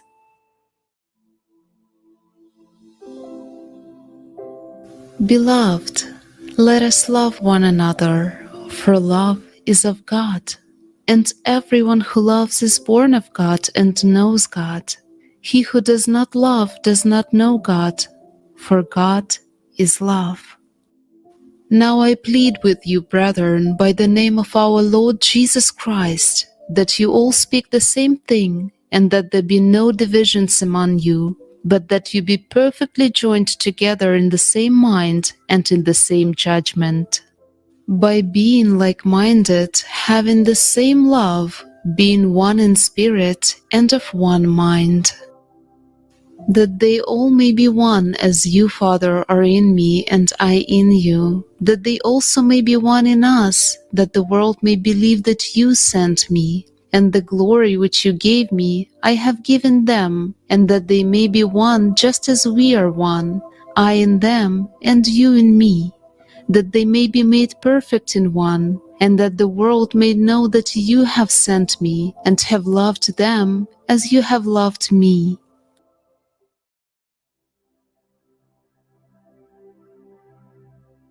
May all beings be happy and safe. May they have happy minds.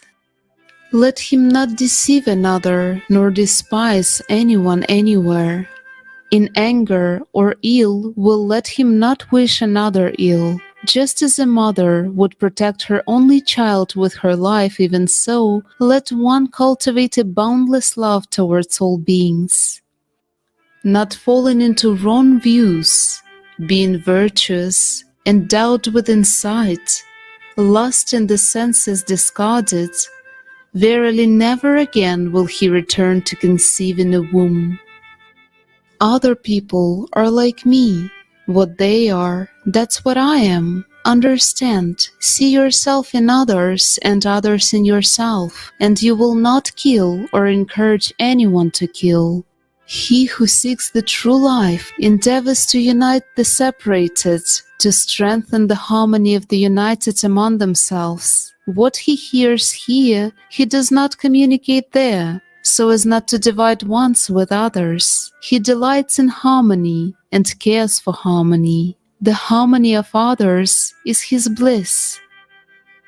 We are reflections of the one divinity, facets of the one immortal self, and our essence is love, which is our own true nature, the Atma or divine self. See the world with the vision of truth. All are one, all are essentially divine. Give up multiplicity to attain unity. The Vedanta declares that the Atmic principle is the underlying unity in diversity.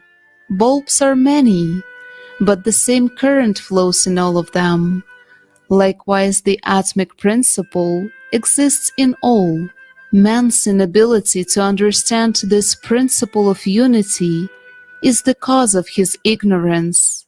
True humanness lies in understanding unity in multiplicity. You have to develop samayak drishti in order to develop unity. This was Buddha's first teaching.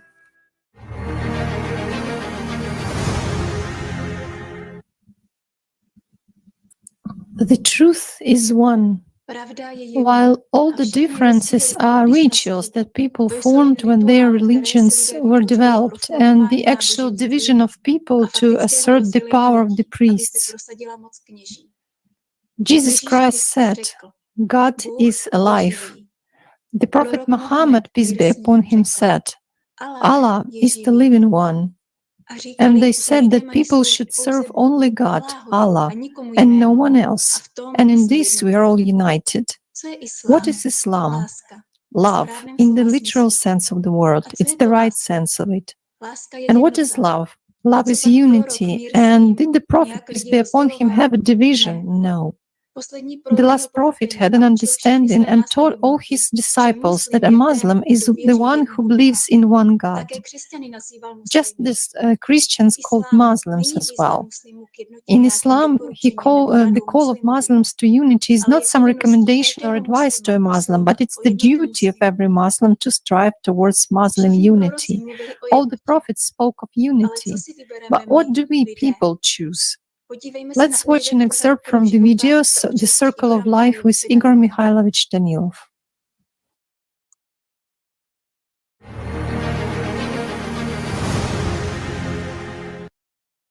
Also, Igor Mikhailovich, regarding Christianity, it was also interesting.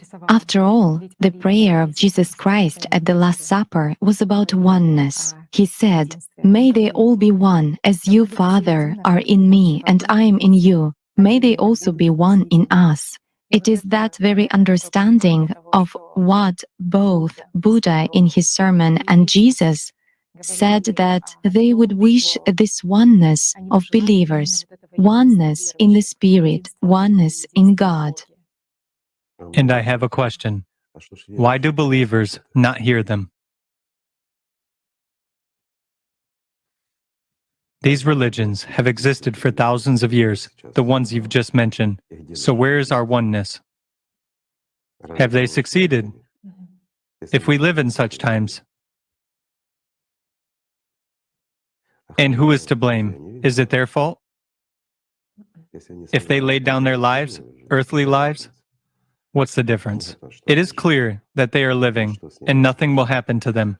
But what they went through here as human beings, and the fact that they spent all this time convincing people to change, the fact that they brought the knowledge here and were conveying it to people their entire lives, as long as they were present here, and they were heard and listened to. But then what? What was the choice? Separation and domination in front of one another, yes. Isn't that so? People are divided everywhere around. Hatred, envy, and a desire for dominance. Let's take a small cell, a family. Isn't it the same in society and everywhere around? For how much longer can we tolerate this? If it remains this way, further there will be nothing. We must change something.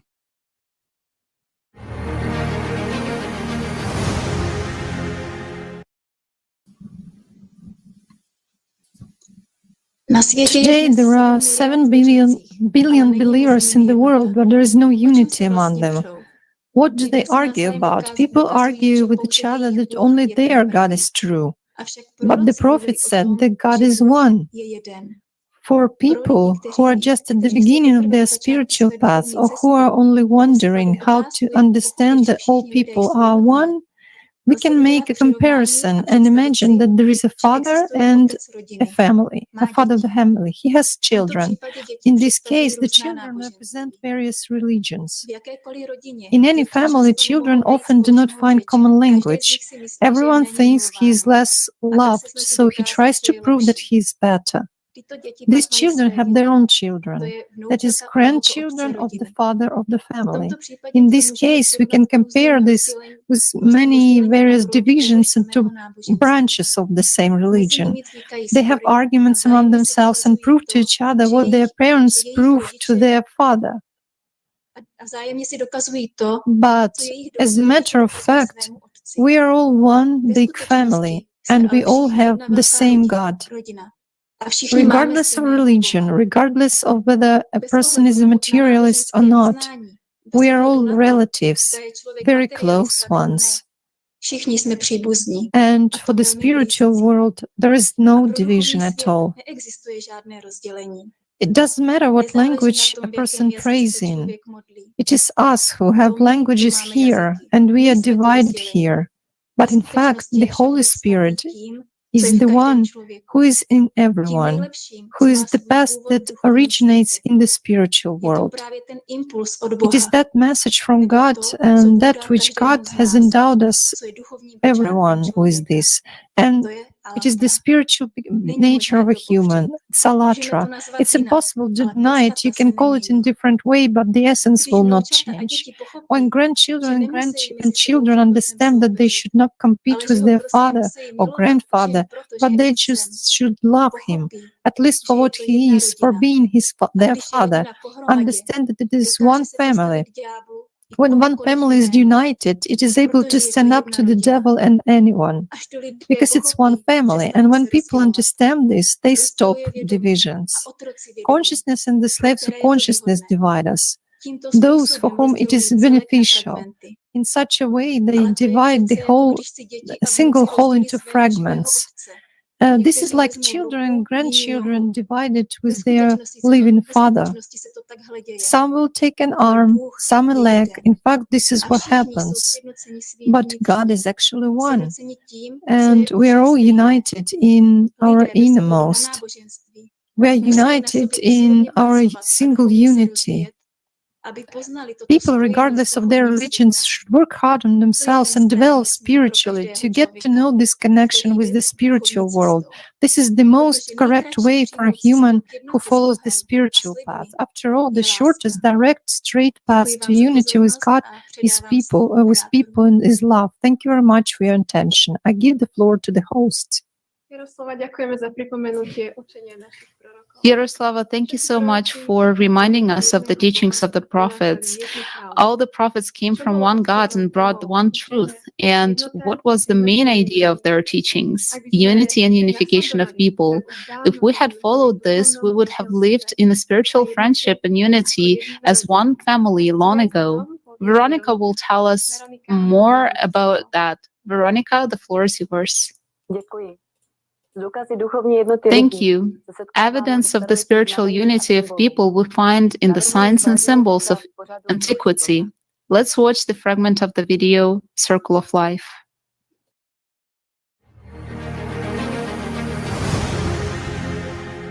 It seems to me that it's much more important when people communicate in a common language, the language of love, the true language.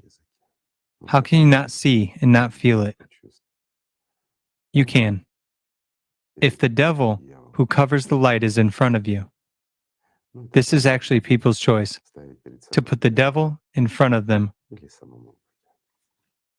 or to be open to God's love, to the entering of the Holy Spirit. Who urges them straight to actions. Only then you become, of course, a true friend, a friend who is acting shoulder to shoulder, so to say. Yet again, he is acting not for his own benefit or for the benefit of some priest or someone else or a dictator, but exactly when people's action is aimed at serving the spiritual world and not someone's private interest or, moreover, any hatred or human stupidity. Isn't that so? As well as egoism, pridefulness, or something else. Igor Mikhailovich, in Orthodoxy, there is such a saint, let's say, as Abba Dorotheus, who said that in order to achieve this unity of people, the circle. Yes, I'll read it out. Let us suppose that this circle is the world and that God Himself is the center. The straight lines drawn from the circumference to the center are the lives of men. The closer they are to God, the closer they become to one another. And the closer they are to one another, the closer they become to God. Now consider in the same context the question of separation. So the closer people approach God, the closer they become to each other indeed. Well, let's say this is banal geometry, and he is absolutely right here. But do you know what the trouble is?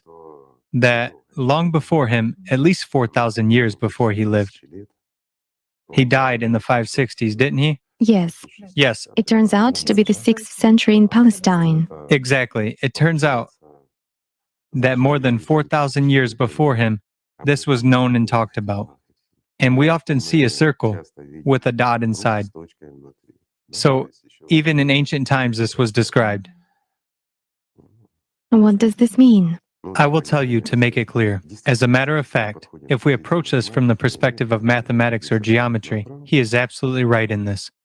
While before him, it was considered that there are those who are within the circle, and there are those who are beyond the circle. They begin to talk about this approximately in the late 5th or the early 6th millennium. Guys, I count from the time of the end of Atlantis towards our time, but not from the nativity of Christ in the opposite direction.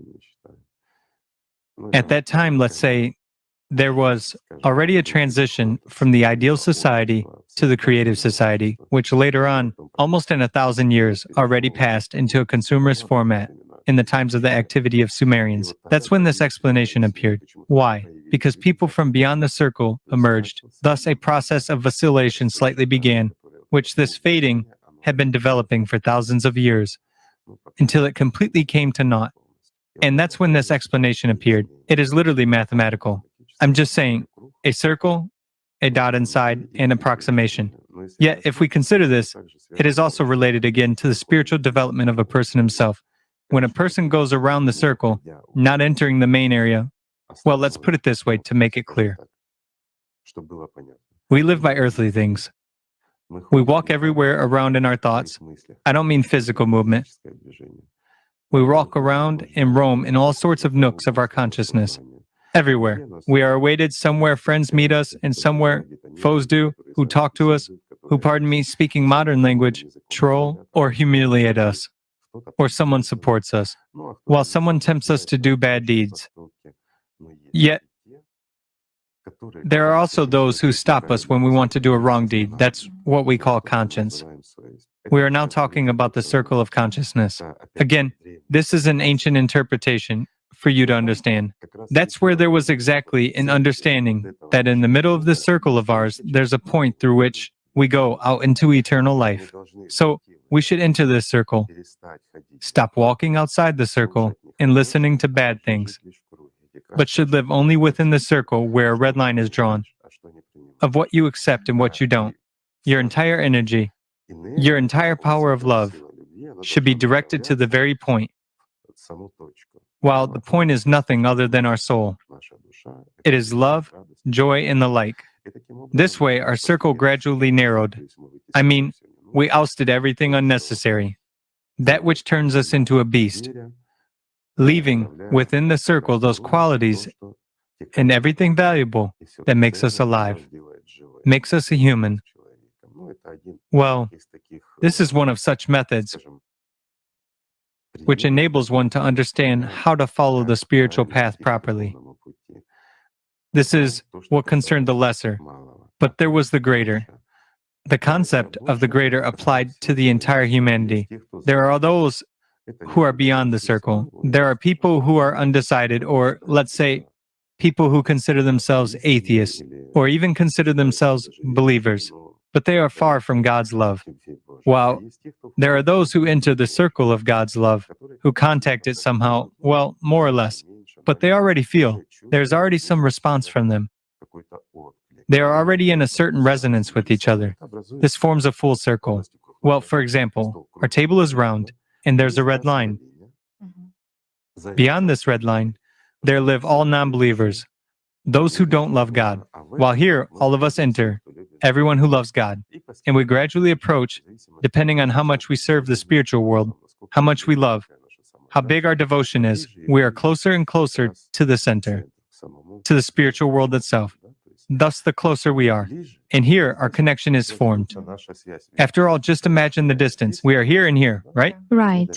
We are far. But when we are close, look what the distance is. No matter how we take it, we are closer, we feel each other better. We become a single organism as we approach God Himself. We become His part. Well, there used to be such an interpretation as well. Yet, the whole point is exactly that the more personal effort we invest, the closer we become to God. The more we feel, and the better we feel each other.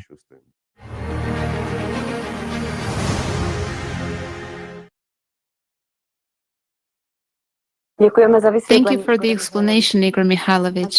Our participants conducted a small research and discovered that the image of a circle with a dot is found all over the world. Let's watch a video with these artifacts.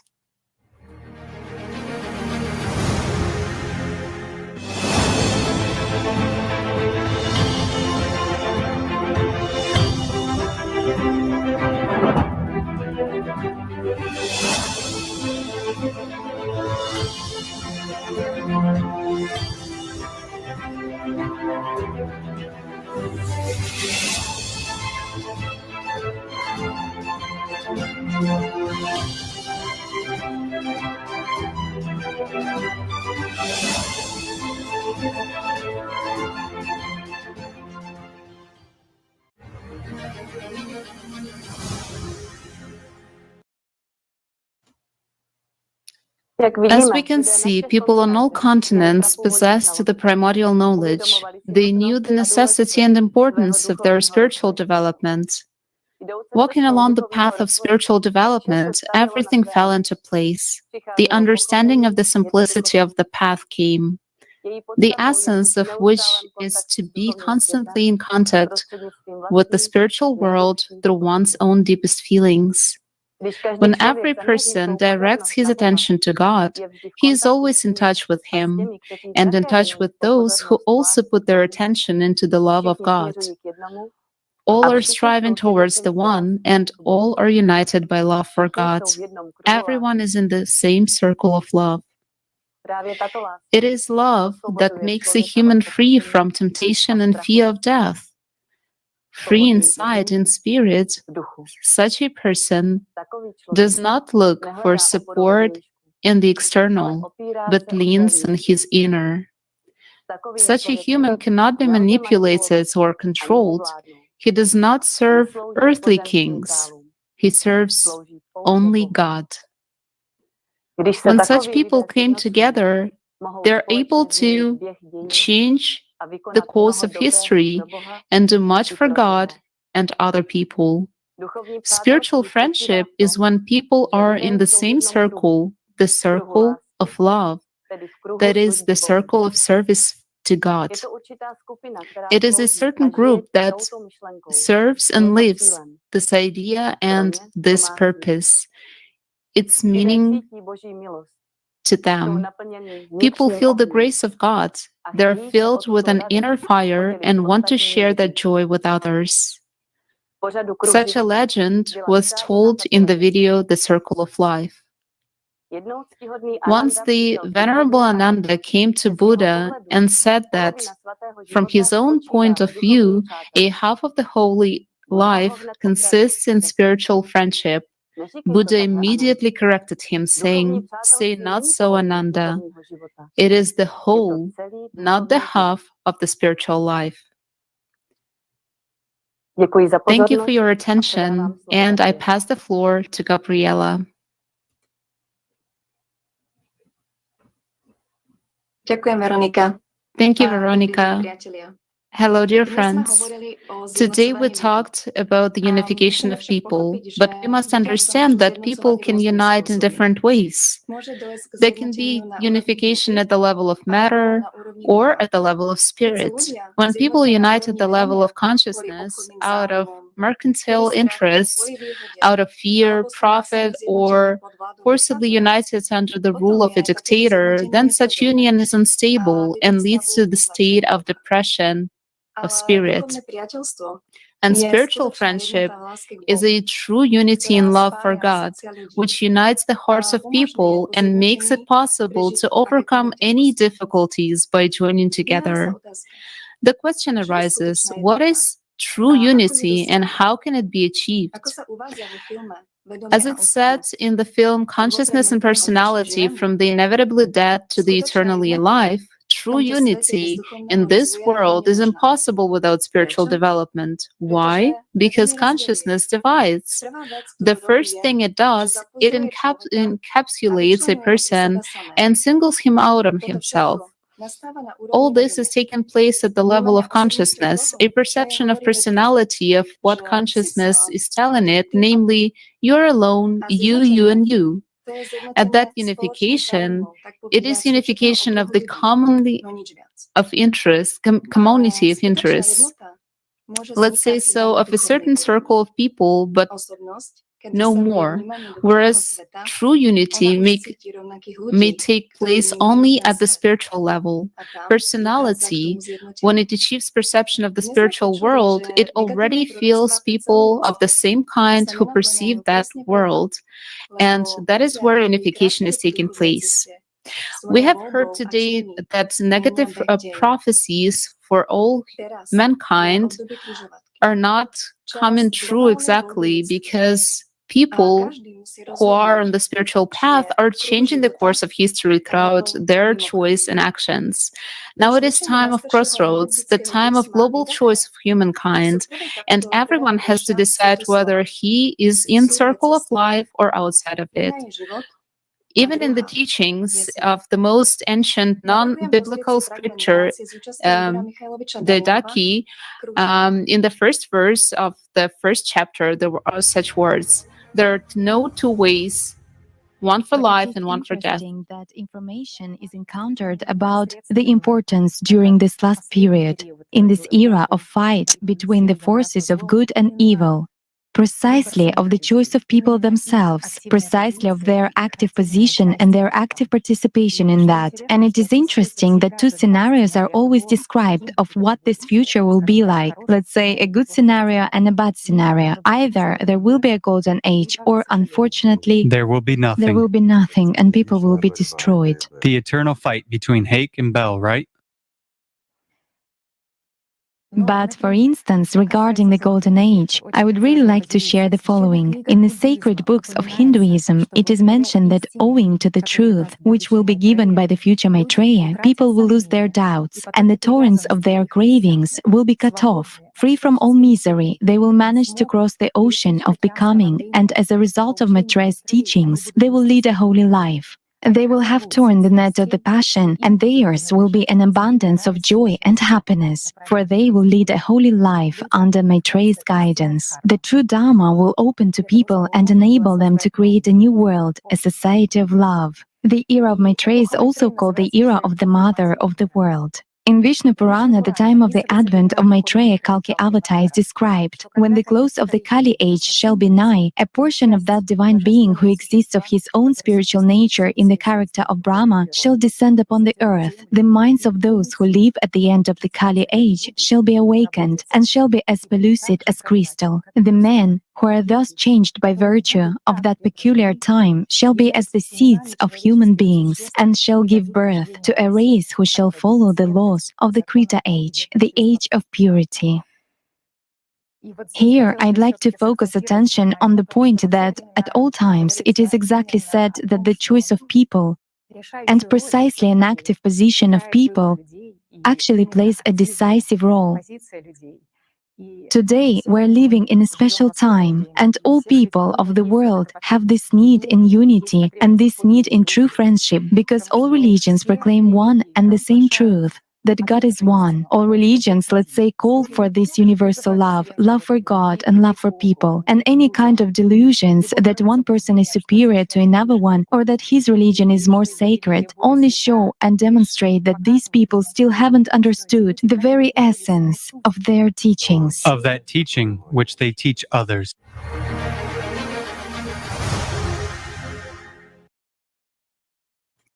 The dream of all prophets was humankind living in harmony and well-being on a beautiful and safe earth. But that didn't happen because we didn't follow our prophets. And the situation in which humankind finds itself is quite natural. The main cause of all our troubles is fragmentation.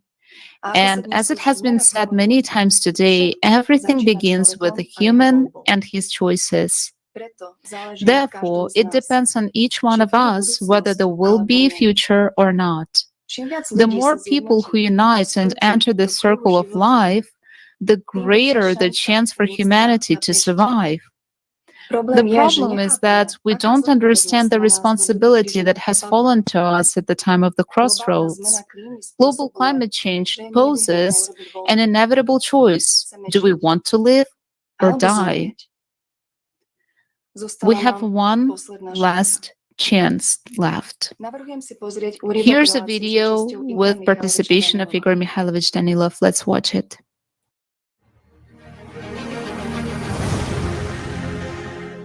Let me explain it in a simpler way for you. Let's say you're walking down the road and you come to a crossroads.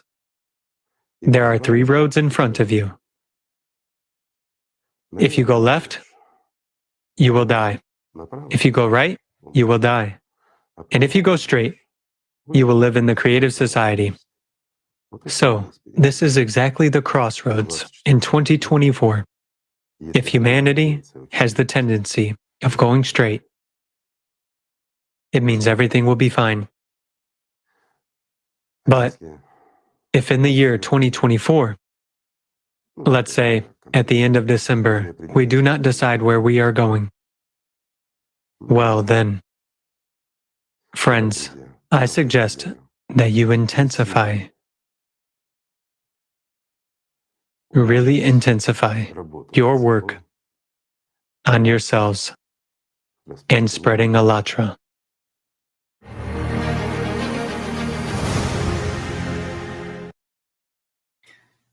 Thank you, Igor Mikhailovich.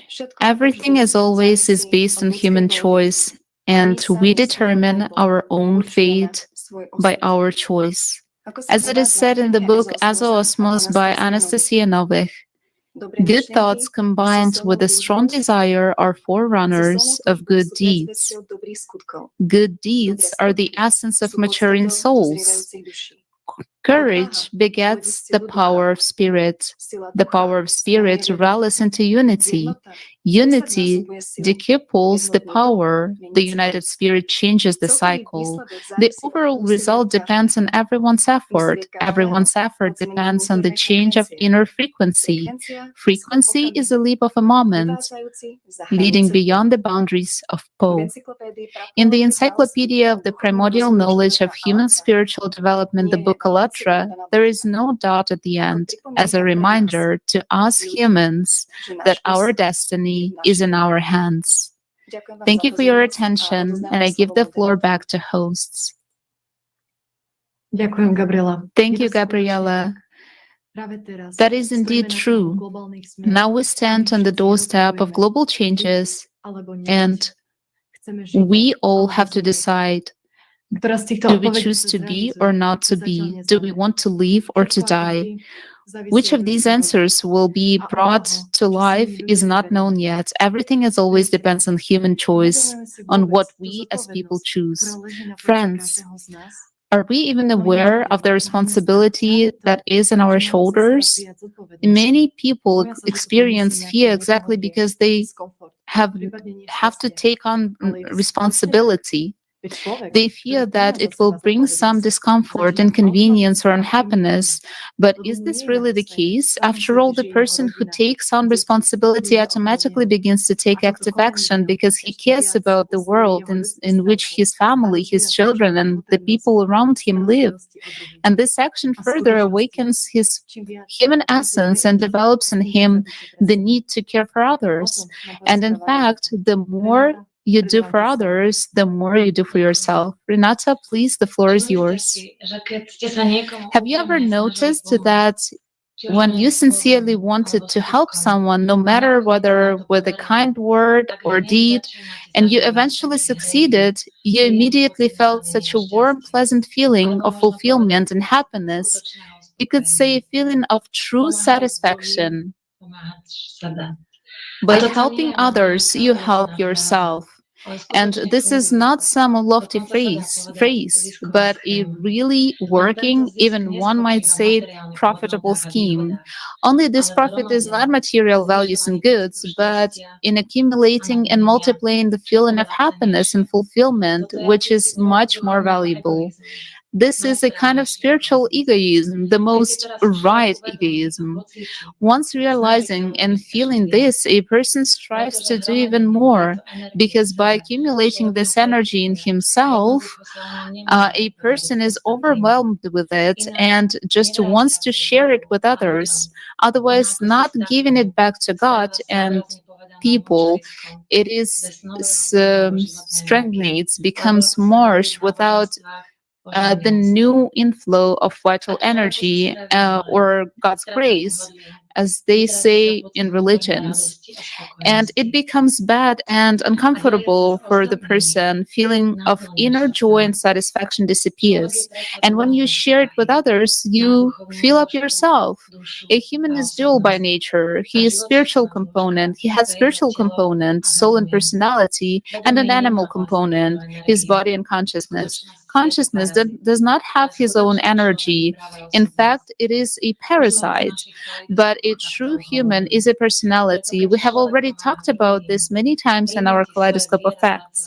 So by helping others, human makes his animal work for himself as a personality. He removes attention from his own ego, material, me, or consciousness, and thereby helps himself as a personality without losing energy, but rather accumulating it. After all, when consciousness is busy, it controls you less and takes away energy. There's an expression, either you load the consciousness or it loads you. In the modern world, selfless help to other people is associated with the concept of altruism. Altruists are recognized as the happiest people. Studying the phenomenon, experts in the field of treatment of psychological disorders, depression, came to the conclusion that people whose life prioritizes to help others feel happier than those who tirelessly seek to realize their desires of their ego. Yes, indeed. It has been scientifically and experimentally proven that altruism actually helps much more to a person who seeks to help another person, and last of all, to the one whom he helps. And now, Jana has told us the biggest secret, the secret of humaneness, which is concealed from us. If you want to be happy, make other people happy. Then you will also be happy. This is the only path to happiness. If you want to be loved, love others. Begin to love. Really love other people and help them. And you will be loved, this is true. No one likes evil, wicked, nasty, greedy, and bad people. Yes, some people toady. They envy him if he holds some position or something else in society, as they say. But a person actually lives by hatred. He lives in filth, and he understands this. It makes him even angrier. Well, is it really life when you are angry? When you are afraid of something? When you feel bad? It's not life. Life is joy. Life is love. Life is life.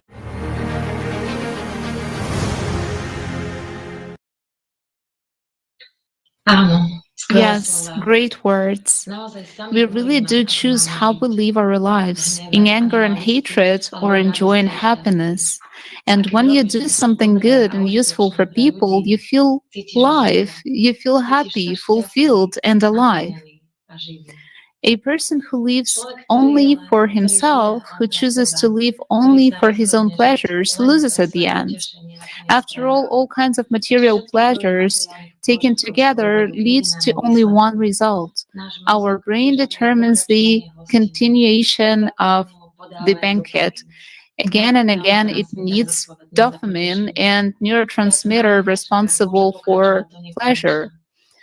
This race can go on indefinitely, and happiness in it is just a horizon which is always the same distance from us. So it's not egocentrism and material pleasures that make a person truly happy, but the acquisition of real life and feeling of belonging to something bigger than himself.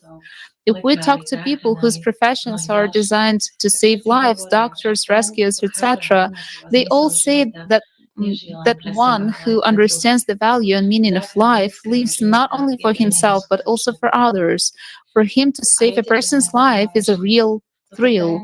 And you know what is most interesting? The secret of happiness has been known for a long time. All prophets have talked about it.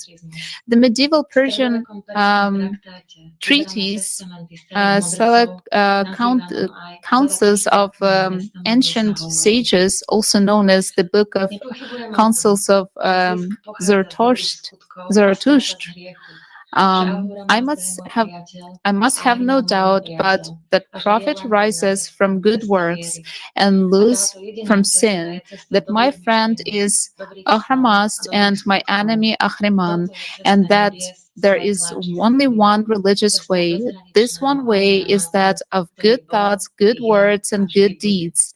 This way of heaven, of light, and of purity, of the infinite creator Ahramazd, who was always and will always be. Be vigilant and zealous for good works, and consider that since the value of good works is so great and limitless, the destructive spirit strives his utmost to conceal this truth and to cause your misery, and Ahramad strives his utmost to reveal the truth. The Quran declares competition of good deeds to be goal of our lives. It is they who race to do good deeds always taking the lead. So come with one another in doing good. So let whoever aspires to this strive diligently. In Buddhism, the life and teachings of the Buddha do good to others, not so that they may be good toward you, but because in doing so, you do good to your own soul. Give charity, be merciful, for this is necessity for a human being, and above all, learn to love. Try to feel as others feel, try to understand them, try to have compassion for them, and love will come. In Christianity, love one another, and as I have loved you. Do not withhold good from those to whom it is due, when it is in the power of your hand to do so. I have shown you in every way by laboring like this that you must support the weak and remember the words of the Lord Jesus, that he said, "It is more blessed to give than to receive." So it turns out that everything is simple. The more you do for others, the more you do for yourself. This is one of the recipes of achieving true happiness. And since desire coming from within to help people can change the fate of not only the person, but also the entire humanity. Thank you so much for your attention. Thank you, Renata. Indeed, the more one does good for others, the more one does good for oneself. Friends, as you know, every Kaleidoscope of Facts is prepared by volunteers, participants of Allatra International Public Movement from all over the world. So you write to us and ask, how is it possible? Why are we doing this? What can we gain from participating and preparing and hosting these programs? We invite you to watch just a small portion of the responses from people involved in the preparation of Kaleidoscope of Facts episodes.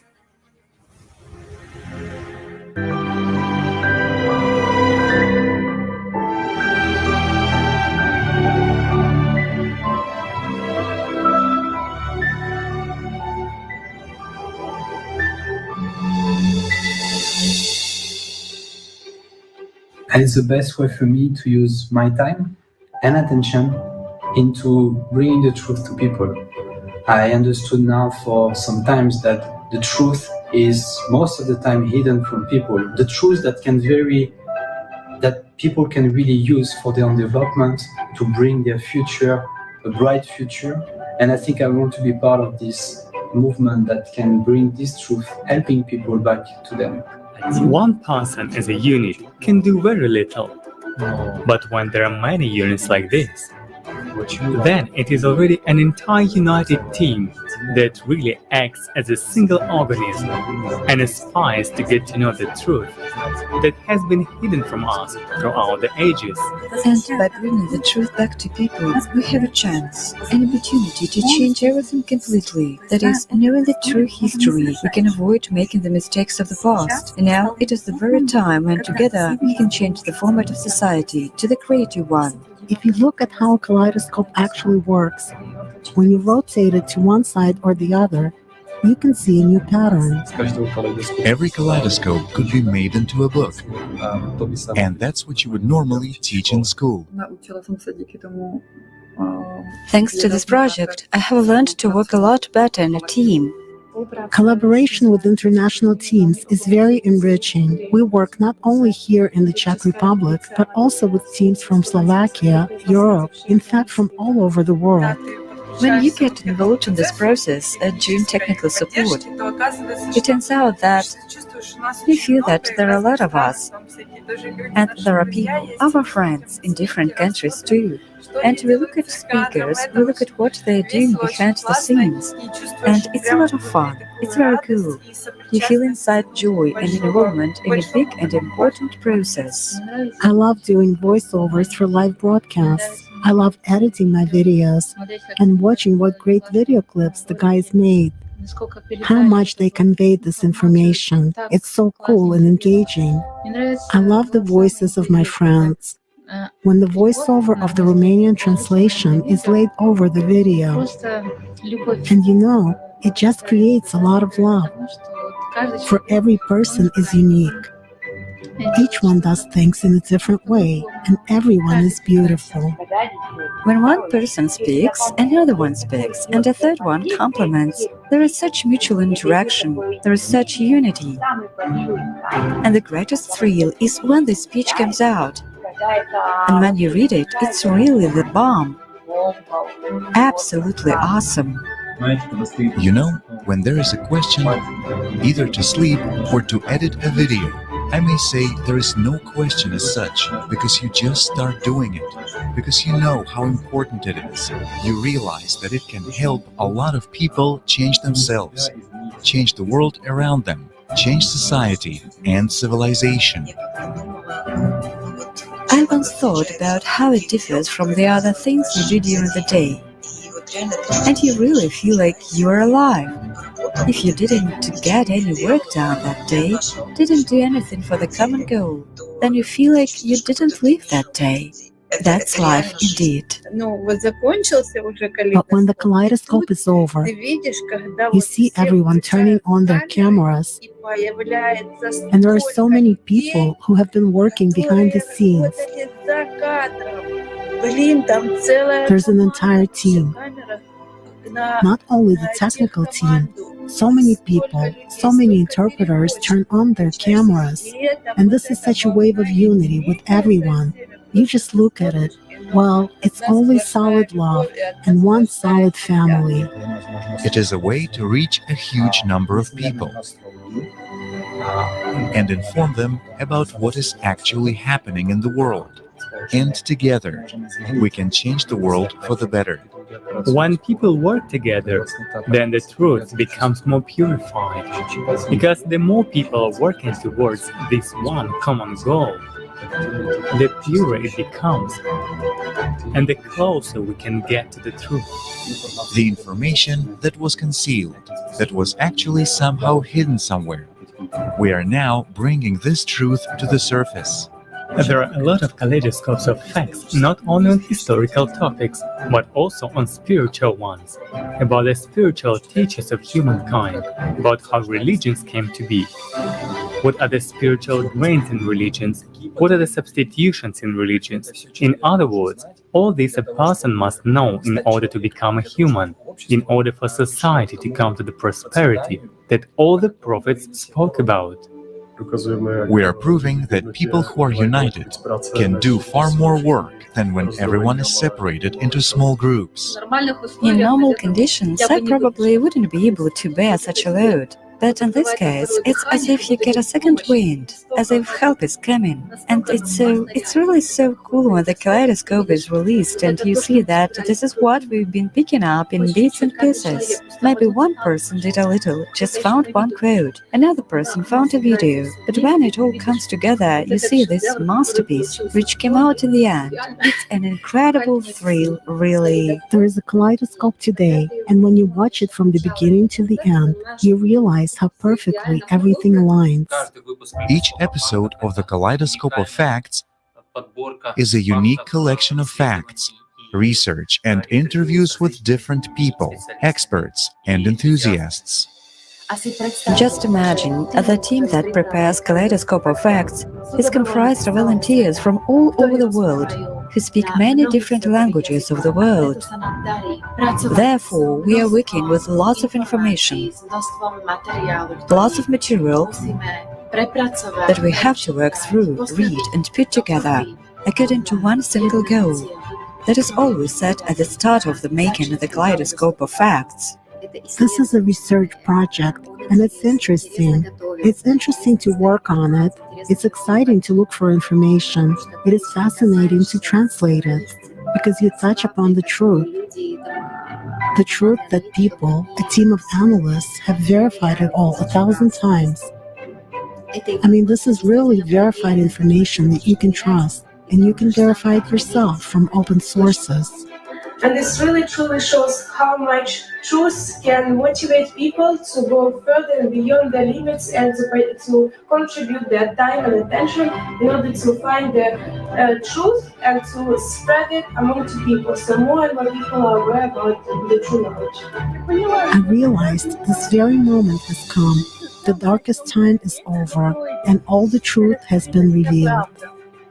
Unity is power, and united, we people can accomplish truly anything. This is the phenomenon of our unity in the Kaleidoscope of Facts. Just look for yourself at how many people are on the Zoom and how we unite. What unites us is this very willingness to be together and to change the world. So friends, as Igor Mikhailovich said, let's love each other and respect each other. And let's unite. Thank you.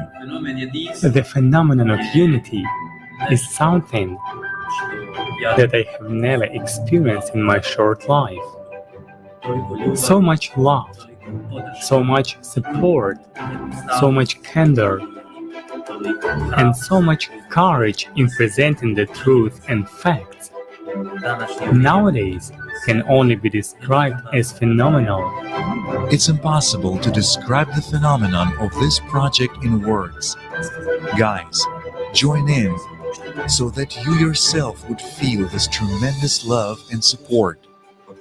Friends, join the project and let's bring truth back to all of humanity together. Ребята, спасибо большое. Thank you so much. Muchas gracias.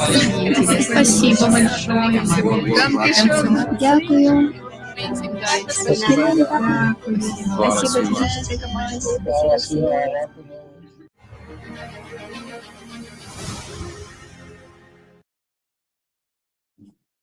Дякуємо všetkým нашим Thank you учасникам. to all our participants for such inspiring, beautiful, and joyful words. Friends, you are a great inspiration, and after watching this video, the desire to act is even greater. This is the real example of unity in action, and this is the case in all the projects of Allatra International Public Movement. We have a huge number of projects that people from all over the world are engaged in. Here are some of them: the videos with participation of Igor Mikhailovich Danilov, the Creative Society, Climate Crisis, the Universal Brain, the Diamond of the Prophet Muhammad, Islam, Religion of Love, Psychology, Discovering the Truth, Allatra Physics, Shadow Control, Health Navigator, Kaleidoscope of Facts, and many more. Yes, Monica, there are indeed many projects, and everyone can take part in a project they like. Behind every project, there are a lot of hard work of many people. We have a technical support team, a team of streamers, designers, a team of engaged in searching for information, writing scripts for videos, video shooting, video editing, and team of translators which provide translations and interpretations, voiceovers, simultaneous interpretations, communicating with scientists, interviewing them, conducting social surveys. And I'd like to emphasize that people participate in the projects in their free time. Each of us has learned many new skills. Yes, let me thank everyone involved in this Kaleidoscope of Facts, our distinguished speakers and all those who stayed behind the scenes. Thank you to our friends who wrote the script, who held interviews. Thank you to the technical support team. Thank you to all the translators. And thank you to everyone who contributed to today's episode. Today's broadcast is translated into 17 languages and is organized thanks to volunteers from all over the world. We in Slovakia and in Czech Republic say the strength is in unity, and this is indeed true. If we all unite, we will become the force which cannot be stopped.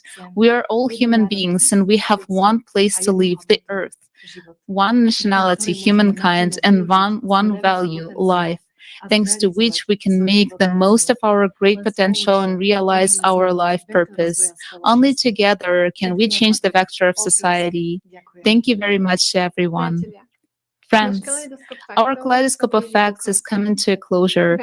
I believe we have answered your questions about what unity is. Please, if you have any questions, observations, ideas, write to us in the comments below this video or send us an email to info@allatra.tv.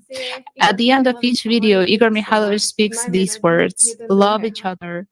This is the most important thing.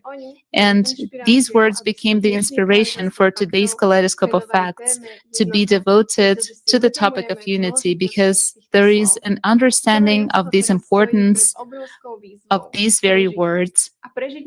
All of humanity is now faced with one goal: to survive, and we can only survive when we unite and begin to love one another. Let us watch the closing video with the esteemed Igor Mikhailovich Danilov.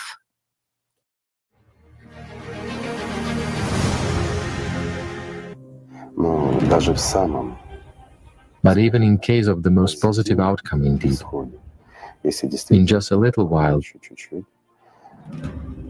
the time of the crossroads ends, and if humanity chooses the path of spiritual development, the path of unity, if everyone who is alive at least a little bit stops being silent and unite, even then we won't be able to avoid the most of the disasters that are already chartered, so to say. But we'll be able to survive. However, we'll be able to survive only together. As it is said in the book Allatra, the knowledge has been given to a person, and his choice and action depend only on him. And changes in the whole global society depend on actions of every person. For all living people, this is really the last remaining chance to spiritually save themselves and the civilization.